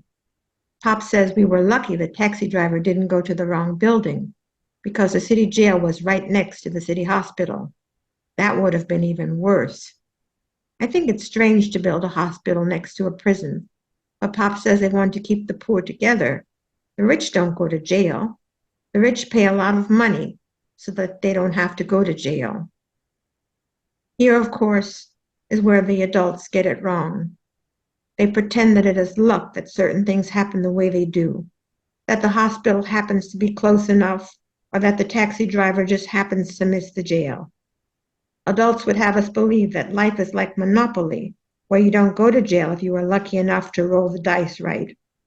But even when we pretend to listen, to agree that we are lucky, we know they don't roll the dice. We know that life is not a matter of luck. We know that the white people roll the dice for the colored people and tell them how many spaces they can go forward. Colored people never get to the nearest hospital. They always land on go to jail. We just don't know why. Later, I found out that I was not born in a city hospital with all the poor babies in the city. I wasn't born in a hospital at all. Pop delivered me with one hand and a cast on the back of the taxi. He had broken his hand in an accident the day before. He said they were on their way, but I came so fast they didn't have time to go to Friedman's Hospital. The taxi driver turned the taxi around and drove to the city hospital. Pop said it was freezing in March, but he was a sweaty wreck. My face was covered with parts of his cast, which had got wet when he pulled me out. He says the first thing the doctors did was clean me up. So that was it. Beautiful. Thank you. Thank you. That was very, very beautiful, very moving. And yeah, that's the real history. Right? The real. Yeah, I think the evolution of historical fact has gone, away from these traditional the broad manufactured narratives to personal histories that really tell the truth, right? And so I'm glad you're writing that stuff. Well, in Germany, we were allowed to teach it. Even better. Yes. Just don't move to Florida. No. You'll be fine. You'll be fine. All right. Thank you, Leslie. Thanks for staying up and being with us through the night there. We really appreciate thank you. Thank you. All right, we're going back. Let me see here. Robert's not there in person, so we're going to go to David in Gibson's Landing now. Dave Kipling's going to share some fiction or nonfiction or not. I'm not sure. We'll see what he has to. I wish I could write poetry, but like Joe said, there's some people get a genetic jump start, and those are people who can write poetry. And people like me, you know, the people with the jump start are always very kind, you know, and condescending, but it doesn't help if you didn't get that jump start. So this is a story about, we know Rachel and her fiance Tariq, and but in this one, Tariq is away, and Shirley and Mickey got together. You know, they had a kiss after class, and they dealt with the bugle, but Shirley's kind of backing off a little bit. So here is Rachel, who's a few years older than Mickey. The broad concrete workyard at Magnuson's limestone mill lay bare under the sun when they drove in. Nothing moved, except a shimmer of heat on the corrugated steel roof and a flutter under its eaves where pigeons fussed and pecked. Mickey drove a slow circle around the yard's perimeter, then looked across at Rachel and raised an eyebrow. Rachel looked conspicuously away.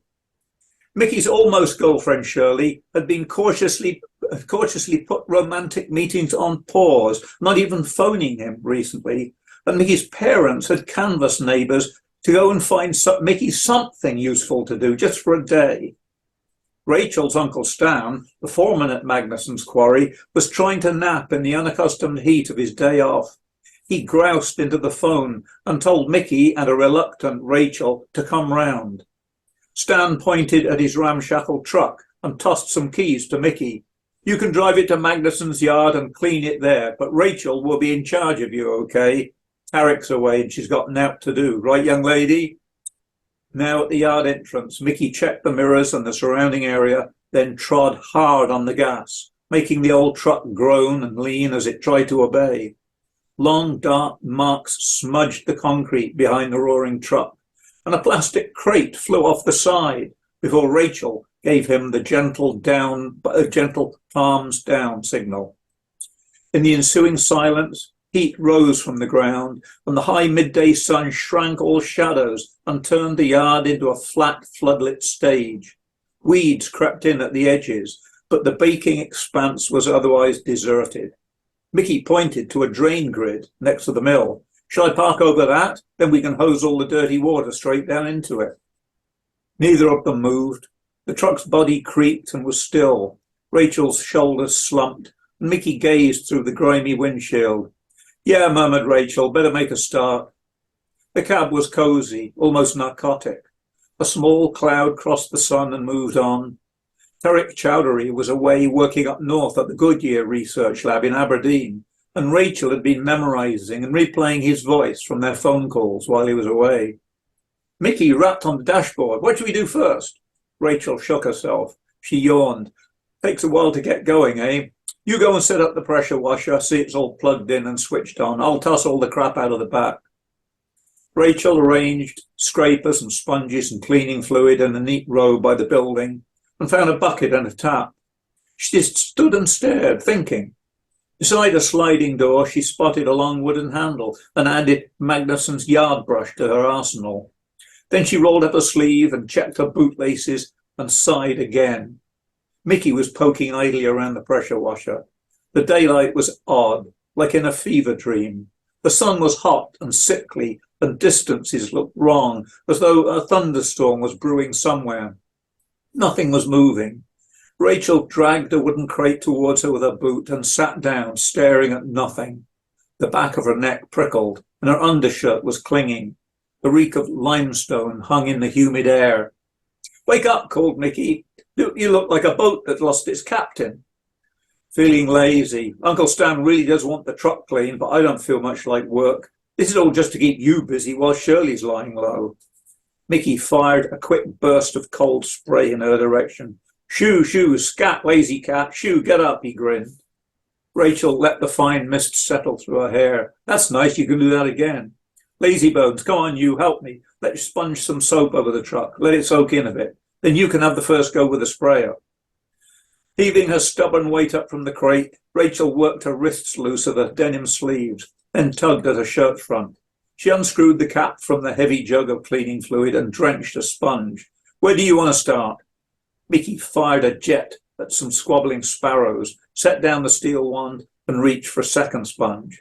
Me, I want to start on the radiator grill. It's going to look like a Cadillac when I'm done. They shuffled to the truck against the drag of the afternoon heat and began work. The soap foamed up and slid slowly down the truck's roof and sides, the froth turning brown with dirt. Like shampooing an old pony, Rachel mused. I used to have one when I was a kid. She stamped her hoof, and they both laughed.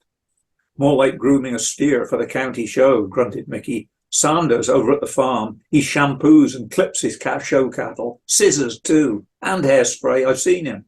Cattle breeders do it when there's a big prize. Brushes and combs and hairdryers, too. Anything to make the animals stand out. A beauty contest.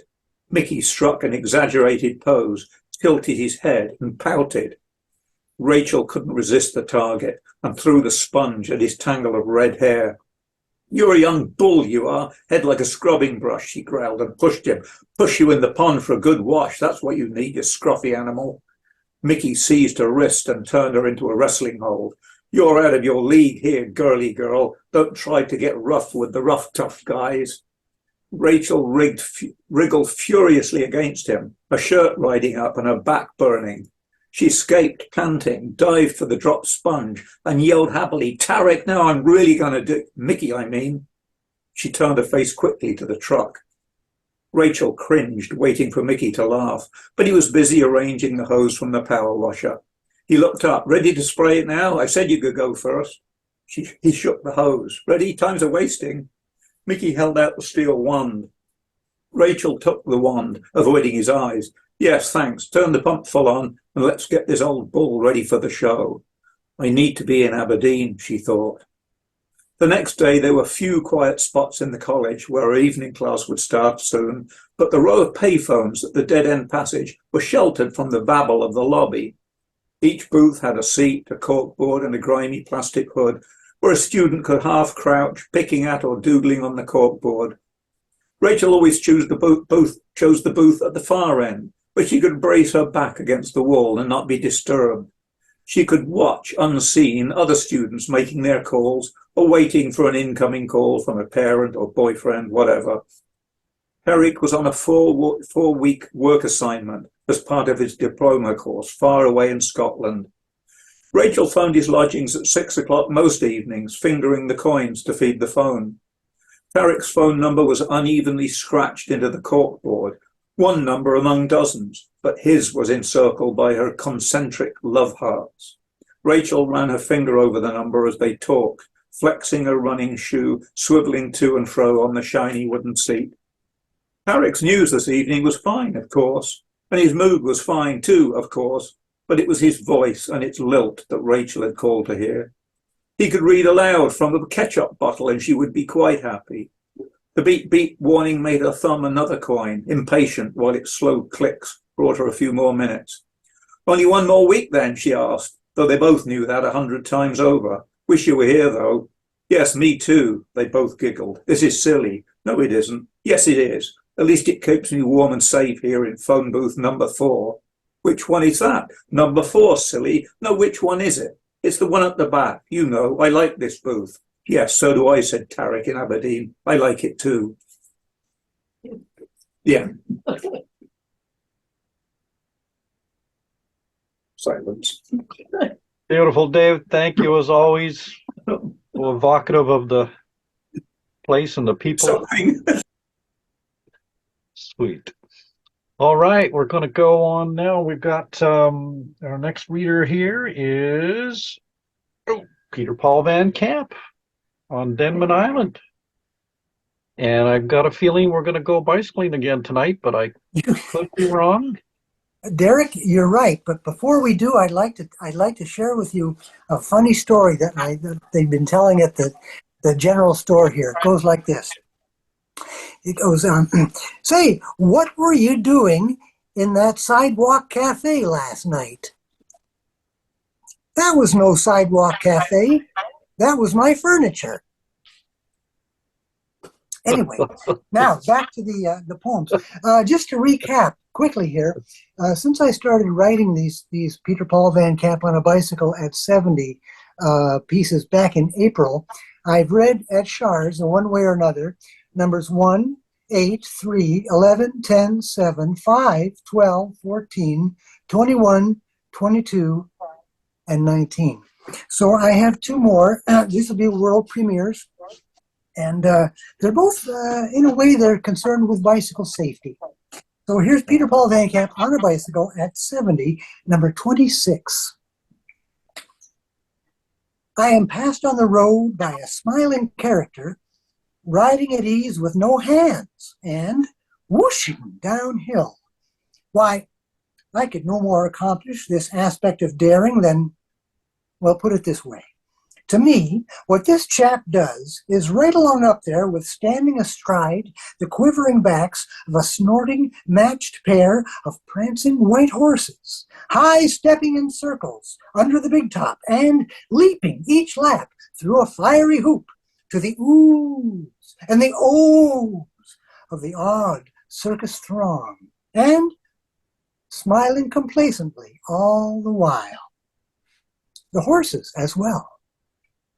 No, the day that my training wheels came off, the miraculous feeling of balance I thrilled to was plenty for me, and the creaky old gent I've become will remain more than delighted to maintain equilibrium with all hands on deck, and a giddy amazement that has not gone away, which allows me to grimace in relative safety.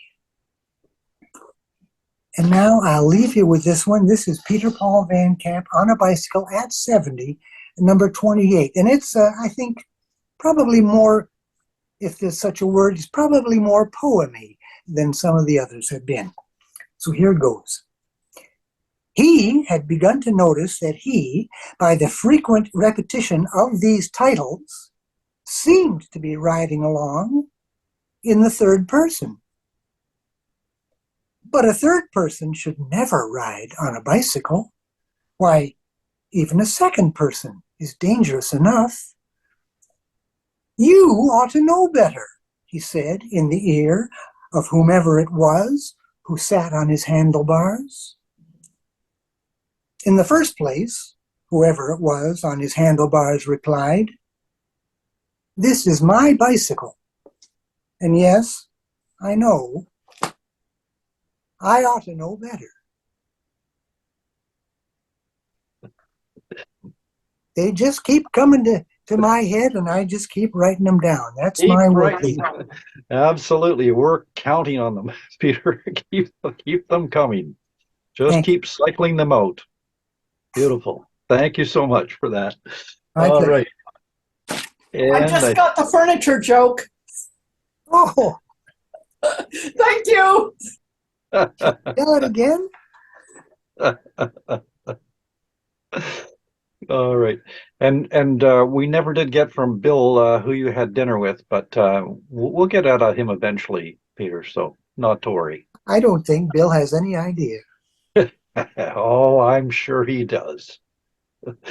All right. We're back to in-house now, and Vicki Drybrow is there in person. Gonna share with us some of her work at the podium. Seeing the podium up in the left corner of my screen, and I'm seeing Vicki Drybrow showing up there. Hello, Vicki. And Char's going to hustle up there and bring the microphone down, adjust the camera. And I have it on good faith that that my friend Kyle there is going to be here next month to do all these duties for Char, so she won't have to jump up and down.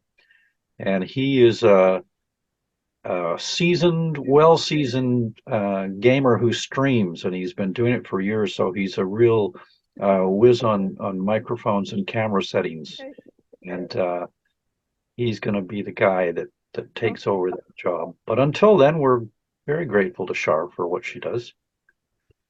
Okay. All right, Vicki, how are you this evening? I'm really good, Derek. How are you? It's nice to see you after so long. Yeah, you It's too. last month, I'm afraid. Got stuck in Yeah. road traffic. Yeah. You're going to have to grab Libby and come out to visit one of these days. Oh, that sounds like fun. Yeah, we'll give you the lowdown on how to get here. Okay. Great. What are you going to share with us tonight? This is just a fragment from my novel. The regulars here at Char's will know what it's about.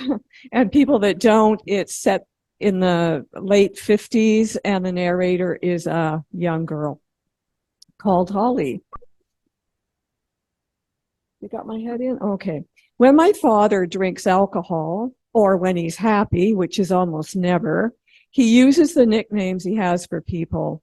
Never to their face, of course, just when he's with us. His names are not very flattering. Some are even unkind, especially the names for women we know. Pie Face is how he refers to the lady who works at the ticket counter at the CPR wharf in town. My mother says she had some kind of disease when she was younger, and it left her face badly scarred. It is always people who serve him in some way that receive his nicknames. There is a waitress who works at my parents' favorite lunch counter, who is quite pretty, with thick dark hair that she wears tied back.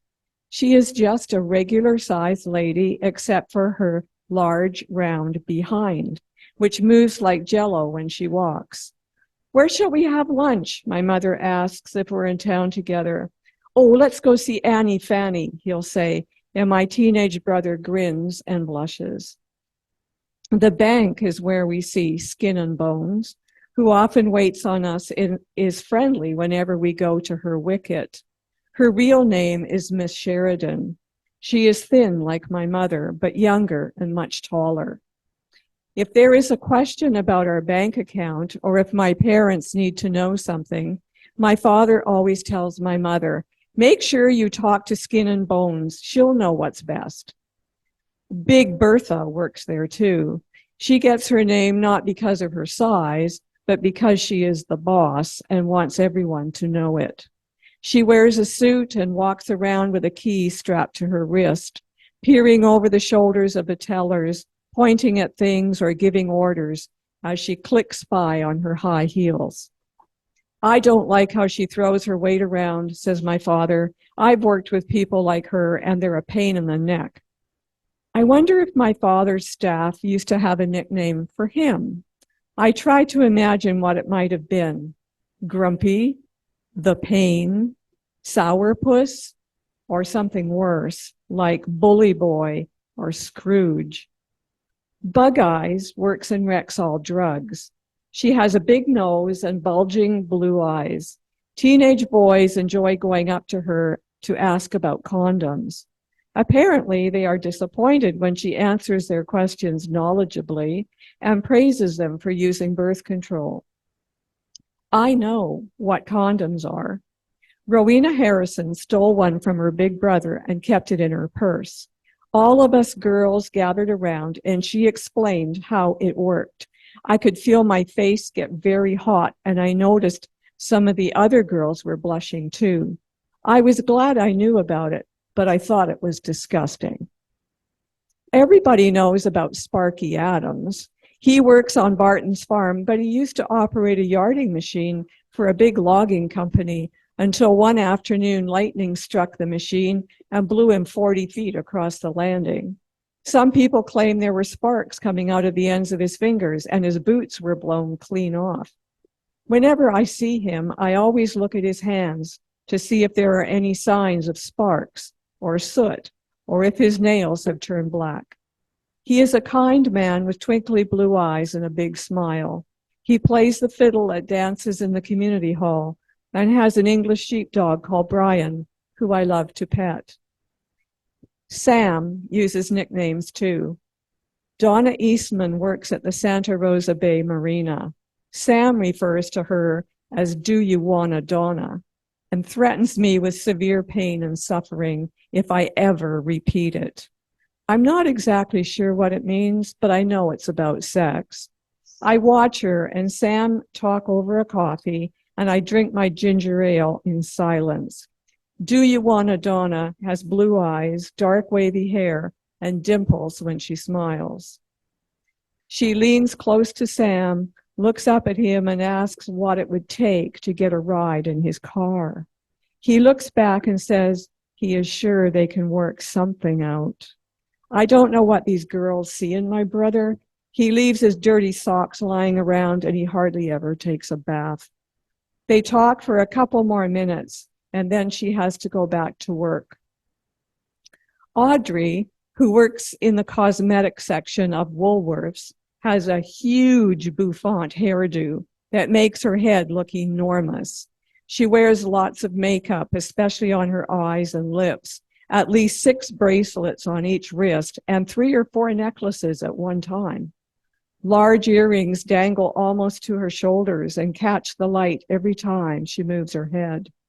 Even though she has to wear a dark red apron over her clothes, I think she looks pretty and can't take my eyes off her as she moves around behind the counter, her crinolines swishing every time they brush the cabinets. It's all junk, says my mother when we're having tea. I don't know why she thinks it looks attractive. It makes her look tawdry. Tawdry, Audrey, says Sam, and my mother laughs. Well, I think she looks dazzling. I stand up and walk away from the sound of Sam's laughter, wishing I had a skirt with crinolines that swished.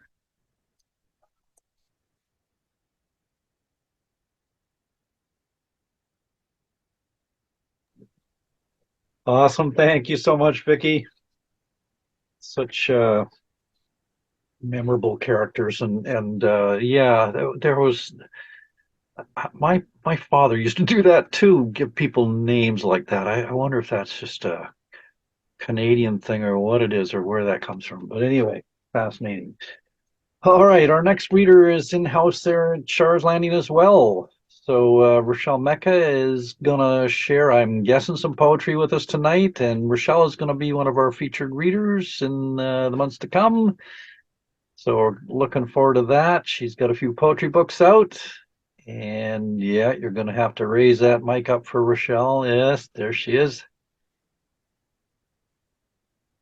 Feels okay. Sounds good. Hello. Hello. Hello. Hey, Rochelle, how are you doing? Good, good. How are you? I'm doing very well. Very well. Looking forward to what you're going to share with us tonight.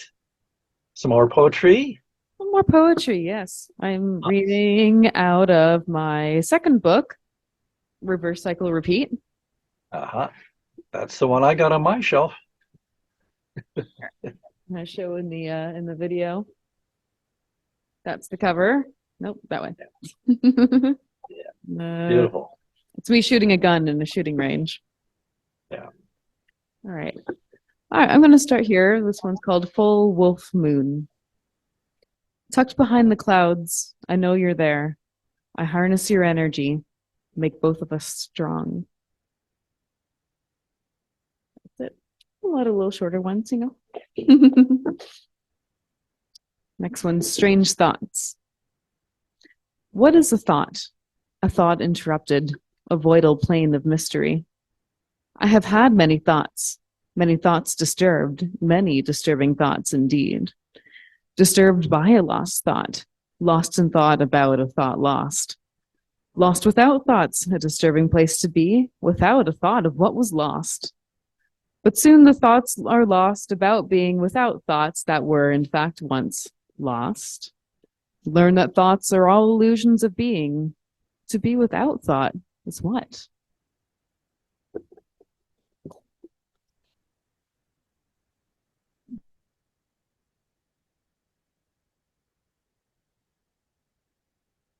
I'm just going to continue on page by page. Why not? This next one's called A Junkie's Metaphor Response. It was kind of responding to something that somebody had written to me, and yeah. May the waves love you as much as you love her. Offer your embrace again and again. She needs it. Think of everyone she has ever loved. Yes, not only you. Humans are drawn to her, but never for long do they stay. She is alive forever, and everyone she knows does die, by her grip sometimes or other. Listen as she moans, whispers in your ears, drops gifts on her shores. She wants you. She's dangerous with the most beautiful caress, strong, gentle, resilient. She's depressed, she's afraid, Watch as she pushes and pulls over and over again.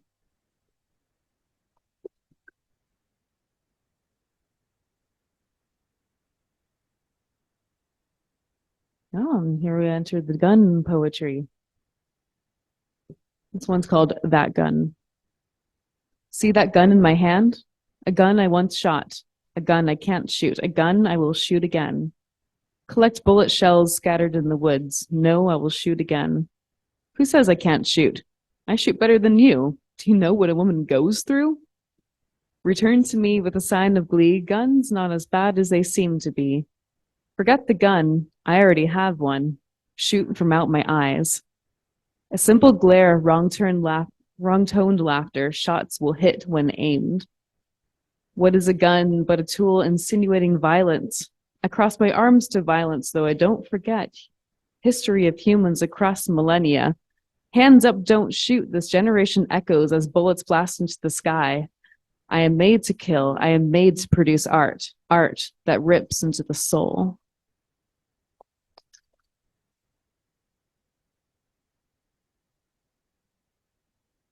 Next one's called 12:07 a.m. Ode to Jesse McPhee. Somebody's life is changing tonight. Do you ever think about that? Something is always happening somewhere and somebody's life is changing tonight. In the dark, while the rest of us sleep, others are out. The night continues on like the day. Lots to do, lots to say. Expect any kind of exchange. Throw a beat or throw a punch. Restless shadows under lamplight. A peaceful kid on the scooter. A prowling man on lonely bicycle. Going nowhere, lurking, doesn't know why he's awake. But the night goes on, no flicker of danger. They are the danger. Anyone who has normalized the night. Look out, look out. Well, nothing goes on in the barren streets living dead.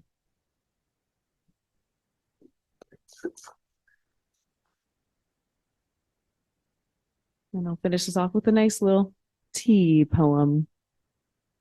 Reverie, 2011, Shengpor. Full mouth warmth, breathe it, slurp it, swish it, swallow, sit still. A fire lit inside, carry down my chest, warm heart gratification. Sip again, hold it. Golden orb of moisture sits upon the tongue. Listen carefully as the conductor beckons for nature to play the tune of reverie. Sweet. Thank you, Rochelle. Thank you so much. And for those who don't know, Rochelle does run a Mecca tea shop. And so not surprising that poem in praise of tea. And beautiful. Thank you for sharing your words with us tonight. And we look forward to having you as a feature reader. That's going to be awesome. All right. And I think, Karl, correct me if I'm wrong, but I think we've reached the end of the regular readers there, the open micers. I've got a couple of poems to share, and we're going to wrap it up. Am I right, Karl? Yes. Thank you. Okay. I needed your reassurance there. Your constant guidance is essential, absolutely essential. So I've got a couple of poems I've been working on. I'm going to start with one called Einstein's Last Words. It evolved out of, I think my wife came across a little thing on Facebook or something about how Einstein's last words were lost because they were spoken in German and the nurse that was sitting with him didn't understand. They say your last words are always spoken in your mother tongue. So no surprise that Albert Einstein's last words were in German and lost on the New Jersey nurse at his side. Who knows what brilliant insight hung on his tongue, rolled off, and died with his physical body there in that room. Perhaps in that moment of vision, as he teetered between worlds, he quantified the quantum forces he had called spooky action at a distance, and uttered a formula. Or maybe exhausted after a life of pondering and philandering, he deferred to a rerun on his famous claim that women marry men hoping they will change, and men marry women hoping they will not. So each is inevitably disappointed. Or his equally famous formula for success, X plus Y plus Z, where X equals work, Y equals play, and Z stands for keeping your mouth shut. Then again, they say the senses can return to maximum clarity in the moments before death. So say he may have noticed the nurse for the first time and spoke to the beauty of her eyes, or the cavalier sweep of her hair as it disappeared under her crisp nurse's cap. More likely, in his state of desolation, he called out, as you or I or any other common soul would call out to the one who first answered our every cry. Hilf mir, Mutter. Ich lieg dich. Help me, mother. I love you. In the mother tongue, the language should be sure to understand. Forgive my horrible German there. All right. And the last one actually kind of picks up on a bit of the theme that's been running through tonight about parents and how our parents affect us throughout our lives afterwards, and how they infiltrate our heads and our personalities and our thoughts. So it's called blood work. It's a lifelong assignment, if not two or more. Begin with the hovering mother, whose tentacles are stuck to the back of your eyes, whose words come out of your mouth like disobedient birds that leave a trail of smoke and burnt feathers, who clucks your tongue to reinforce your place in the parade. Peel off the sticky tentacles, banish the birds, still your tongue. Then bring on the father. For some, a sinkhole, an absence. For others, a rage to be avoided with beer and shots, a walking bundle of unexpressed grief who avoided the work you have chosen to do. Honor his sadness, his anger, his need to disappear. Then give them back to him to bear. Now sit and watch the two of them, warring over you, until the battle subsides. The mother moves on, offended by your lack of submission. The father returns to the bar or the garage to fix the things he knows how to fix and pretend the others don't exist. Clean up the blood now. Stay vigilant. Hold yourself tight to your chest. Listen to the joy in your own heart. It is the only sound they wanted you to hear. The music that was missing in their own lives. Thank you everyone for coming out tonight, and thank you to Char for being the hostess with the mostest again and gluing us all together. Big round of applause for her. And thank you to Karl for being the moderator with the mostest and keeping us online as always. Thank you to our feature, Gwynne Hunt, for sharing her wonderful story and her poems and everything that she brought to the evening. And to Mark, our spotlight sound man with his guitar and songs, beautiful. To all the open mic readers who shared so much of their persons with us, beautiful, and wide-ranging evening as always. Thank you to those there at Char's Landing. I wish I could have been there with you, and I'm looking forward to getting back there next month, being hale and hearty and enjoying the time there with you all.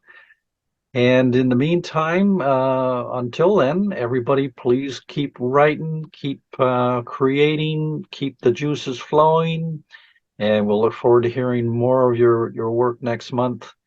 And take good care, everybody, and good night. Thank you, Derek. You're most welcome, Karl. Thank you all. So next month we have Rachel I can't say her last name. Mecca? Rochelle Mecca. And our 10-minute reader is Leslie. Ah, wonderful. Okay, Leslie, you're going to give us a longer piece. Beautiful. Super. Look forward to that as well. More poetry and then more prose. And Leslie, are you going to do one longer piece then, or are you going to do a couple pieces? You know Probably yet. do a couple. Okay, sounds good. Well, we'll look forward to those. And I hope you forgave my terrible German there tonight. It's embarrassing. Yeah. All right. Take care, everybody. We'll see you next month. Eh? Good night, all. Good night. Good Bye, night. Kathy. Oh, good night. Did we thank Char? Yes, we did. Oh, good. Can't We wait to missed see you in the person book. again. Yeah. Hey, Bye, Kathy. bye, Leslie. Bye, everybody. It's right there. Oh, I hate leaving.